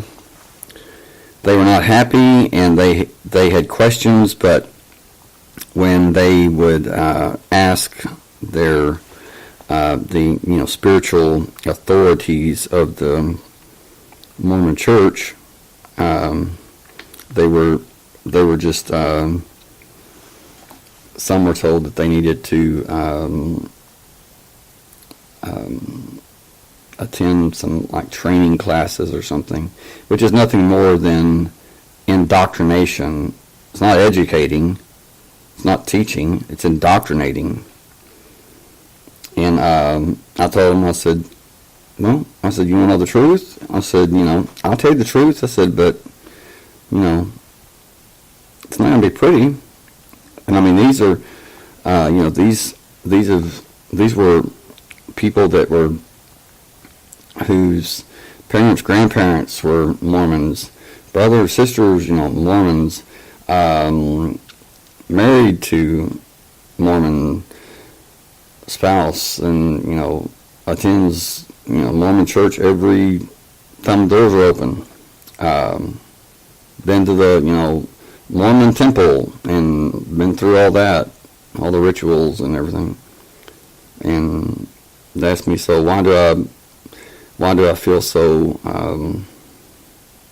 like it's not right? And I said, well, because it's not. You're feeling truth. And truth and lies can't coexist. I mean, truth's going to win out every time. So, they said, well, is it BS? And I said, yeah. It's just more of it. And I said, with some of them, I said, have you asked them, legitimate questions about certain things? I said, really, really good questions. Yes. I said, they didn't like that, did they? Absolutely not. Yeah, that's right. And yes, they do anything and everything to keep their members in line. What my view is if you have to manipulate people, if you have to scare people into abiding by your rules of your belief system or your quote-unquote church, really? It's a waste of time. My view is live your life in such a way that they see the change that's made in you, and they want to follow it. They want to follow those spiritual principles and practices because they choose to, not because they're forced to. That's nothing more than spiritual slavery. And and it's totally wrong, and it's an abuse of authority. And again, you suck for doing it. So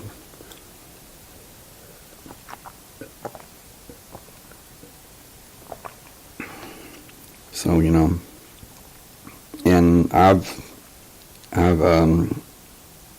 talked to I've been to Mormon churches around here, and yeah, it's a joke.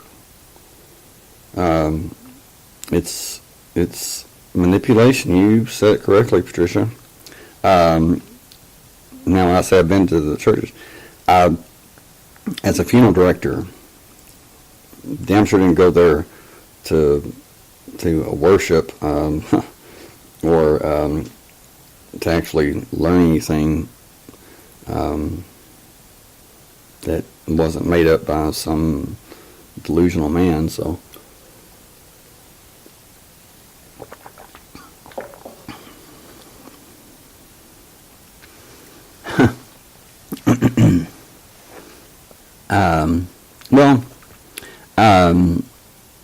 Patricia, you say, so essentially thank you for agreeing with me.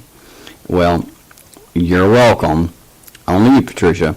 But the truth is truth is truth. And we both agree with the truth. So I'm with you, sister, little sister, daughter. We're just in agreement with truth.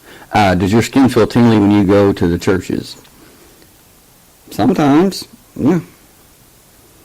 Almost like it's on fire. Not quite, but are you? What church are you talking about exactly? Are you talking about the actual Mormon temple there in Salt Lake City, or are you talking about just any Mormon church? Because the Mormon temple there in Salt Lake City, that's bad medicine. There's a lot of spiritual negativity there. Is concentrated. Yeah.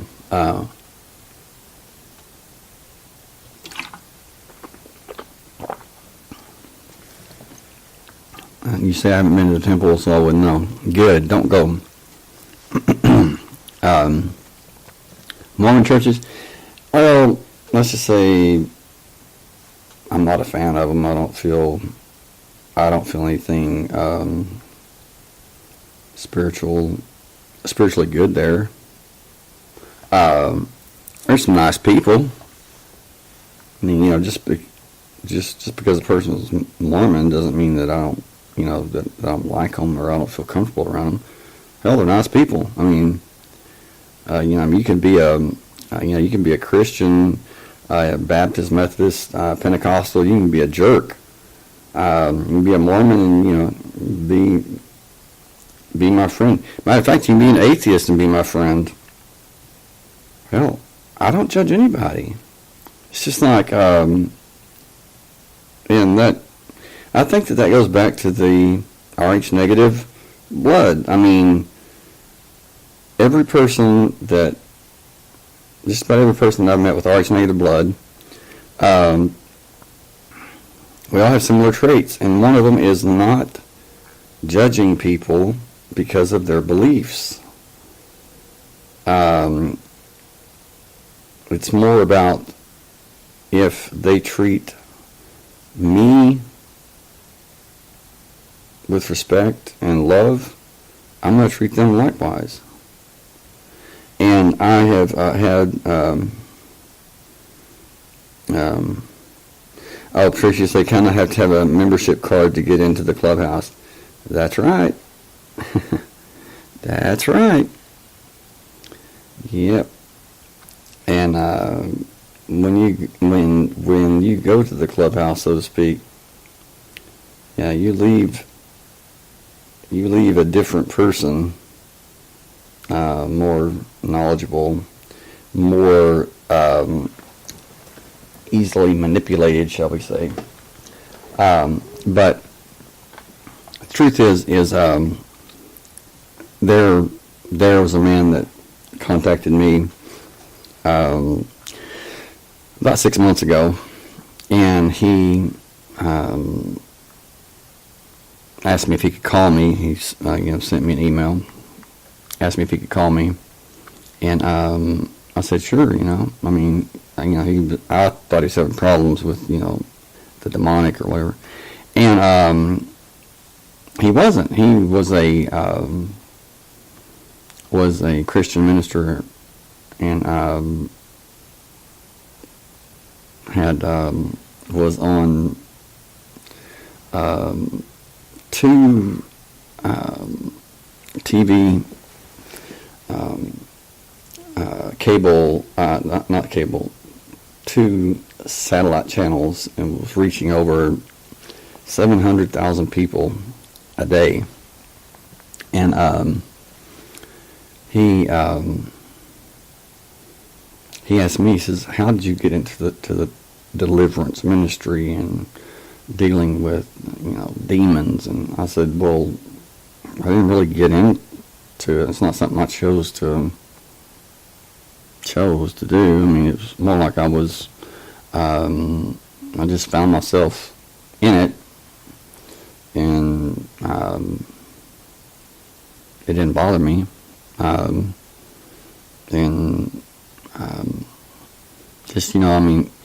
Everyone has their own spiritual niche, or their own specialty or whatever. And it turned out that was mine. And I just told him, I said, I didn't choose it. I said, and anybody that would is completely insane, because it's not something that that a sane person would ever choose. You choose anything but that. And he said, well, can you teach me how to do it? I said, well, what makes you want to do it, And he says, I do deliverance too. And I said, how? I said, tell me, He says, well, I witnessed to Satanists. And I'm like, oh, brother. Oh. So, tell me how you witnessed to Satanists, you Marvel hero of the Christian world. And he says, I just go to places like rock concerts and stuff, and I'm thinking, boy, this, man, yep, rock concerts and stuff, and just confront them, just tell them, how much Jesus loves them, and how they're doing the devil's work.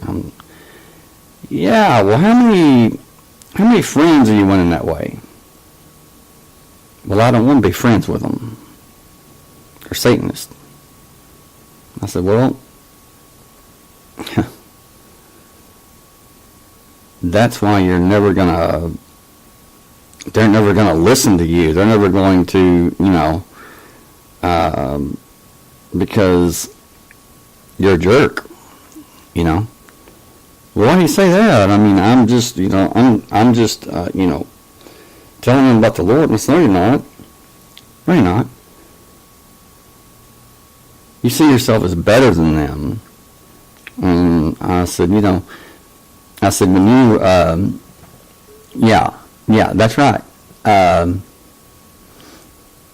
Let's see, you say, oh, and whenever I go to the churches or anything related, when I leave, I'm always feeling so cold and shivering, even in the summer. Yes. Now, I've had people contact me about that very thing. I'll contact you after the show, and we'll talk about that very thing. And, yes, like, they've even seen, like, a shadow, appear very quickly right in front of them in the church or an off branch area or office of the church or whatever, and they felt major evil. They felt very threatened, and then even when they got home, they felt it, and it turned out that it was an attachment that kind of followed them home and from there. So you say, I'm telling you something's majorly off. Yeah, you want to get punched in the face? That's how you get punched in the face. That's right. And rightfully so. Because I told him, I said, how do you think that it makes someone feel? How do you think it makes someone, how do you think they feel when you run up and you have your, nothing against people that do this because, each to his own, but I ask you if you do this. If you're a Christian that goes and passes out tracts and things like that, and trust me, I used to do it. I did it, 30 years ago when I didn't know better. I did it because I was told that's what you do. Well, that's not what you do. And you don't walk around and asking people like Kirk Cameron and his buddy Ray Comfort, if you've ever seen those two, do everything that completely opposite of what they do. I'm serious. Kirk Cameron, Ray Comfort, you're both idiots. Okay? Kirk Cameron, I'm a Christian. Oh, man, I love the Lord Jesus Christ and everything. Ray Comfort, I'm a Christian and I love, really goofy, and I love the Lord Jesus Christ. Well, you may think that you're Christian, you're doing a good thing and everything. You're not. You're full of pride, and when you walk around and you confront people and, are you saved? Saved from what? Your ignorance? Saved from Kirk Cameron's, his goofy smile? What the hell are you talking about? Are you saved? Well, it's like,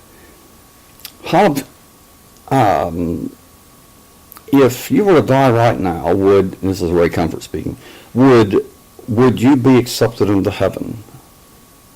Well, I guess so. I'm a good person. I'm not bad. Well, let me ask you something. Have you ever told a lie? Have you ever stole something? Have you ever looked at a woman in lust? And I just pray they come to Dallas one day, because I really, really want to get on live TV with them. And have you ever looked at a woman in lust? I'm doing it right now. How you doing, Kirk? No, I'm kidding. But wouldn't that be funny? And have you ever taken the Lord's name in vain? Well, of course, yes. Well, then if you died right now, you would spend eternity in hell. And it's like, they say, but, Ray Comfort's like, and Kirk Cameron, but, I want you to know that the Lord Jesus Christ died for you, paid your penalty, of sin, and if you accept Him as your personal Savior, you can enter into heaven when you die and be forgiven of your sins and all this, which is true. But the way they present it is, wow, you just say the words, and it's like, hallelujah, wow, now you're a member of the kingdom. All they did was say the words. And all it is a big ego trip for two dumbasses that are running around saving the world. They're not doing anything but gaining attention for themselves. And they damn sure better not approach me, because, and I don't mean to sound crass or rude or whatever, but I'll hand them their asses on silver platters like nobody's business. Like, they will leave from me with their ass handed to them on a silver platter, and they don't even realize it for, until the next day. So, yeah, bring it on, idiots. Because they, so full of pride. I knew they were. I just, a mile away, I could just see these two. And that's why I can't stand them. They confronted some Satanists and began telling the Satanists how they were wrong and everything. And then they challenged the Satanists to a debate, to a live debate. And I thought, this is going to be good. Yeah, I'm not going to miss this. Not because Kirk Cameron and Ray Comfort had a chance in hell of winning the debate. It's because, you want to talk about silver platters being handed out? Ray Comfort and Kirk Cameron, they had no idea what they were getting themselves into. These Satanists are very calm, very polite, and very knowledgeable. More knowledgeable than these two idiots could ever dream of being. And Kirk Cameron and Ray Comfort absolutely, they just, it was,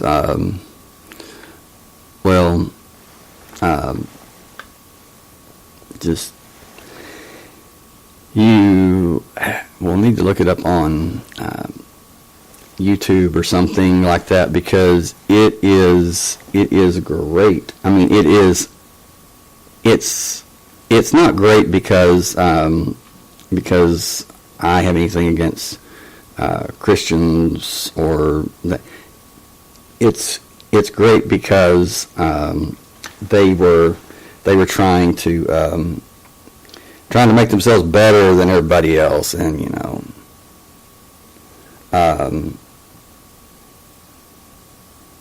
and they're not. I mean, so there you go. And they just trying to be so, You got pwned. And they did. Absolutely. Yeah, exactly. Pretty sure you've done all those things. Yes. And so they go over and they go to everybody. And, what I tell people is, when you do that, when you walk up to anybody and you confront them, you start asking them, are you saved? You know how offensive that is? That's like saying, hey, I was looking around and I noticed you, and you look pretty possibly evil, so I wanted to come over and save you, or lead you to the way of salvation, because I'm pretty sure if you died right now, you'd go to hell. Oh, wow, you are so great, it's, Loser. You are so great. I mean, it's, wow, how did you get so great? Can you tell me that, Crikey.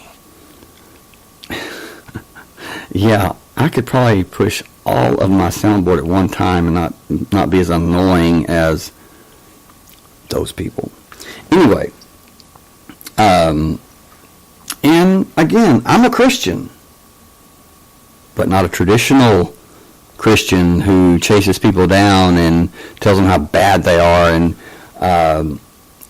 beats their ass with a Bible and, take this, take that,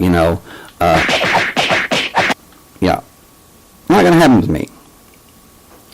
No, I will be me, and hopefully I will live in truth and live in such a way or act in such a way that they ask me, hey, what's the deal, you know? I tell them, and, you know, it takes care of itself. But as far as forcing someone by repeatedly telling them how lost they are and how uninformed they are and how hellbound they are, not going to happen. Yeah, Kurt, Cameron, Ray Comfort, they got destroyed. I mean, they couldn't even answer like the most basic questions that they were asked by these Satanists. And afterwards, they're like, they were asked what happened, and Ray Comfort's like, oh, I'll tell you, I certainly wasn't expecting that. I'm thinking, well, hell no, you weren't expecting it. Because if you had, you would have, you would have been the coward and taken the easy way out, and but you thought you were going to go on and be the big mighty, Christian Marvel hero and decimate the big bad Christian, and you wound up being completely owned. And yeah. But this man that contacted me, he said, well, he says, I'll go to rock concerts and things like that. And I said, oh, so you basically annoy people. You go there. And I said, what if they came to like your church and confronted you about going to church? He said, well, why would they do that? And I said, dude, you're just not getting it. Well, wouldn't they be like judging you, you know? I mean, wouldn't they be like, well, he's doing the wrong thing, just like you do them. And so I finally got him to understand that part. And then he said he said that there was a a Satanist that he was talking to that he said that he thought he was praying for it, but he thought that he might have been cursed by the Satanist. And I'm like, you probably should be, because he said that there's this guy sitting on his bus, not bothering anybody, and he said, I just walked up to him and he said, are you a Satanist? Great way to start a conversation. Kudos to you. I mean, you just, that's, Dude!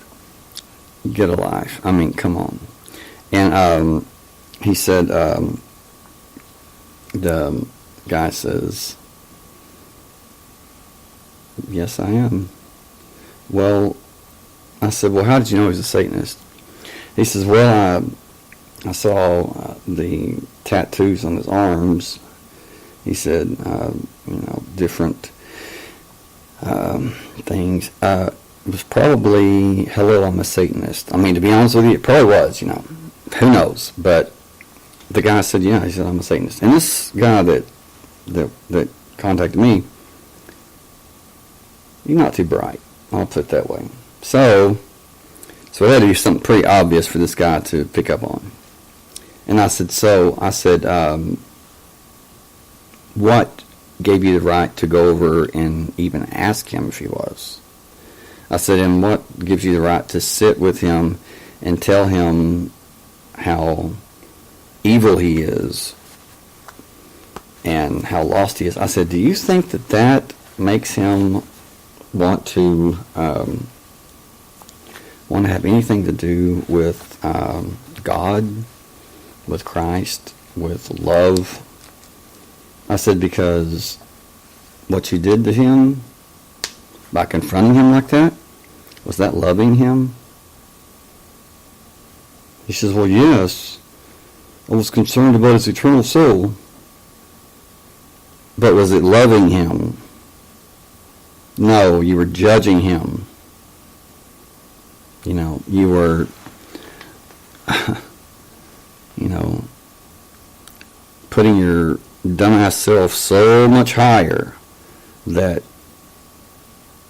you know, it would repulse anybody. And so he said that,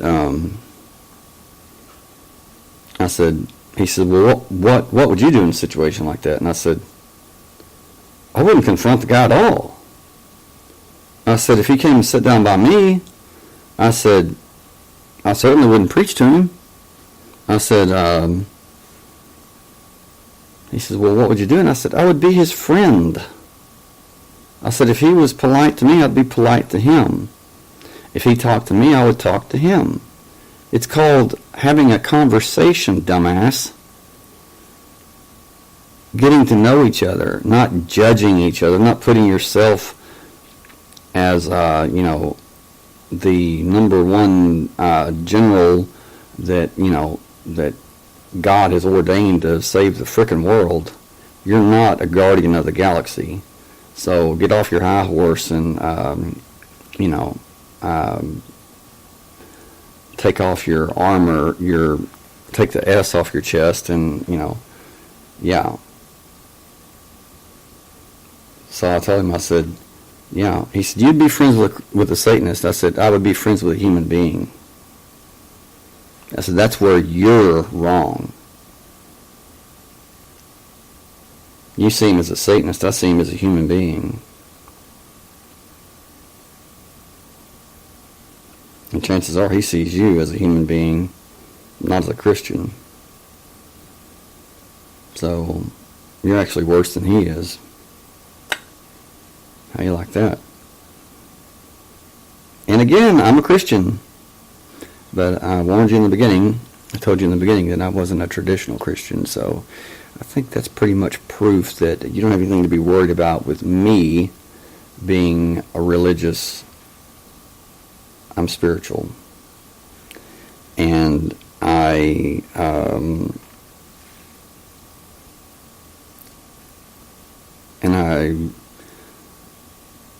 love the truth, and I present the truth.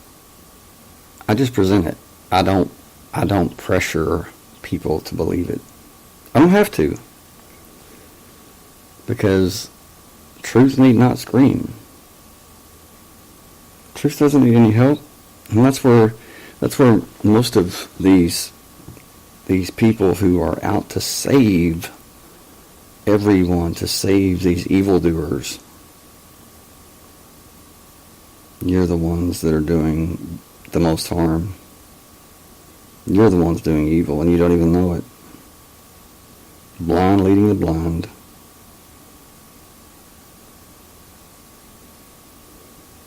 You're not going to save anybody. You're just going to turn everybody away. So, humble yourself. See people as human beings, not as a Satanist, not as a Christian, not as this or that. See them as worthy of being loved and respected, not preached down to or not looked down upon, not judged. Anyway, and like I said, those with it's incredible, because most of those with orygenator blood, they pretty much feel the same way I do. And if they don't, or if they don't openly voice their how they feel like I do, they tell me that they do in private, but they just don't have the cojones, shall we say, to say it publicly.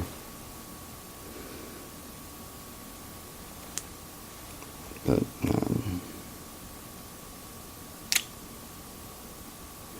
and it's like I said, I'm not doing this to win friends and influence people. I could care less. People say, well, I don't care if I'm liked. I just care if I'm respected. When I tell somebody the truth, I don't care if I'm liked or respected.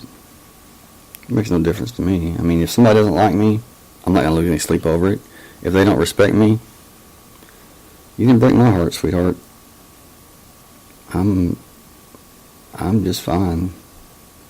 So I think those that say, I do care if they respect me, I think you've got a little bit of a pride problem. You need to work on that pride. You feel a lot better. Trust me. I used to be there. And when you get to the point where that, somebody doesn't like you, somebody gets in your face and tells you they hate your guts, and you walk away and it doesn't bother you, then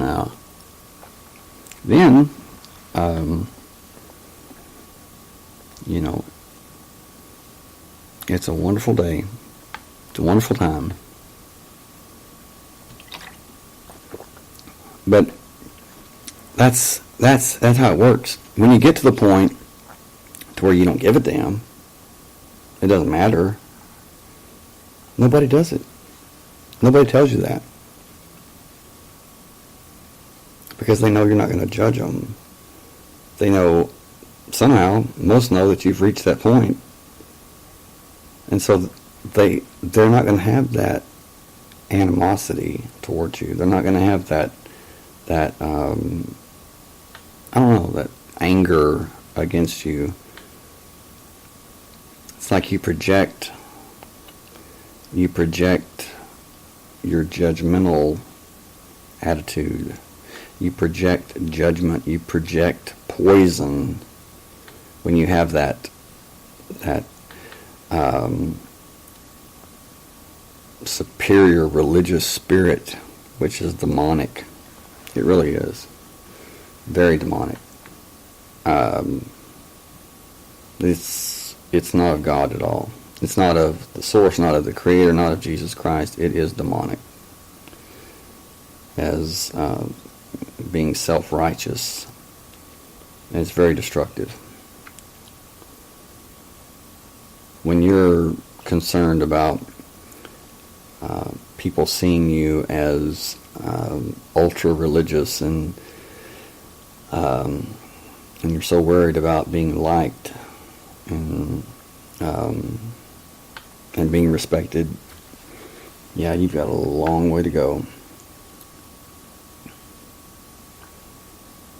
Oh, really? Okay. Thank you for letting me know.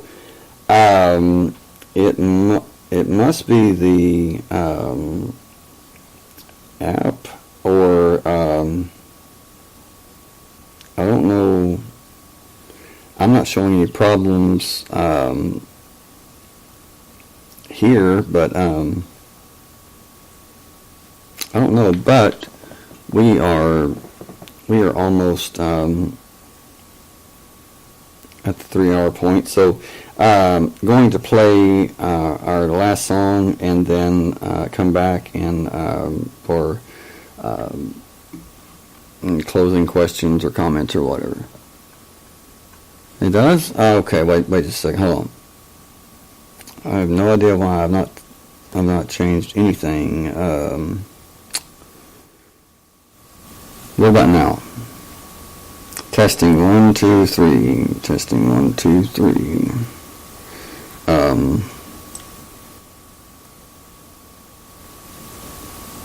Hello. Testing 1, 2, 3. Oh. Testing 1, 2, 3. Hello.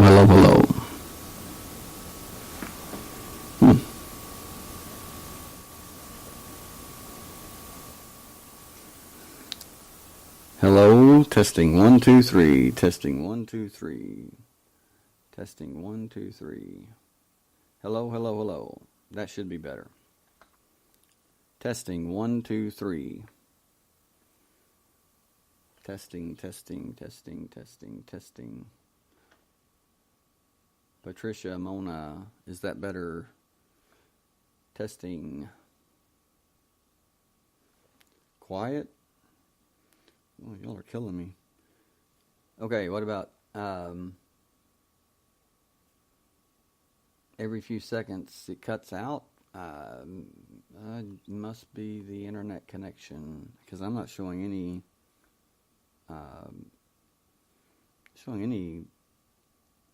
thing that's wrong. Well, I don't know what it could be, but anyway, going to play this last song of the night by the guy that you like, Patricia, Sebastian Forslund. So enjoy the song. Be right back, and then we will close for the night.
Well, Patricia, how did you like that song?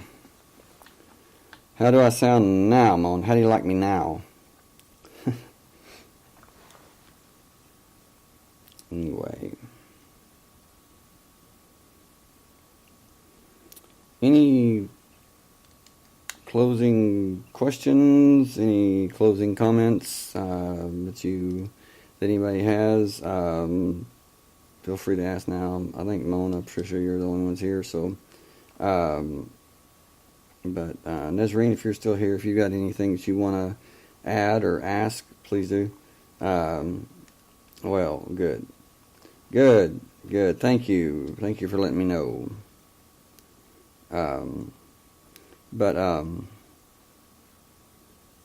Anyway, well, if there's no no other questions or comments or whatever, we will call it a night. Thank you very much for being here, Patricia, Mona. Thank you for your help. Thank you both for letting me know I was sounding fuzzy. Don't know why, but maybe my elbow hit something, or yeah, that's what I'll blame it on. Anyway, and again, I want to thank my mom, Shirley McElhaney, for joining us in the first hour, and Jacob, thank you for being here, and appreciate it. And those of you that were here and didn't join the chat, thank you. And those of you that are listening to the rebroadcast, thank you very much. And join us again Friday at 11 p.m. Tonight was 9 p.m. Just because of my mother joining us.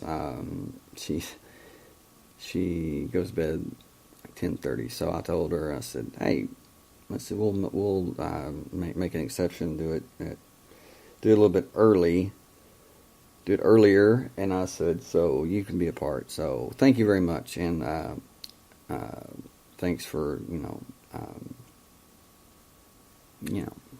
thanks for listening to Mom, and well, gosh, she's gonna listen to this rebroadcast and be like, I'm apologizing for her. No, I'm just saying thanks for joining us, and especially with my mom as special guest. She's wonderful, and I love her very much. And so anyway, love and light to you all. Love you all. Good night from Texas. We'll see you next time.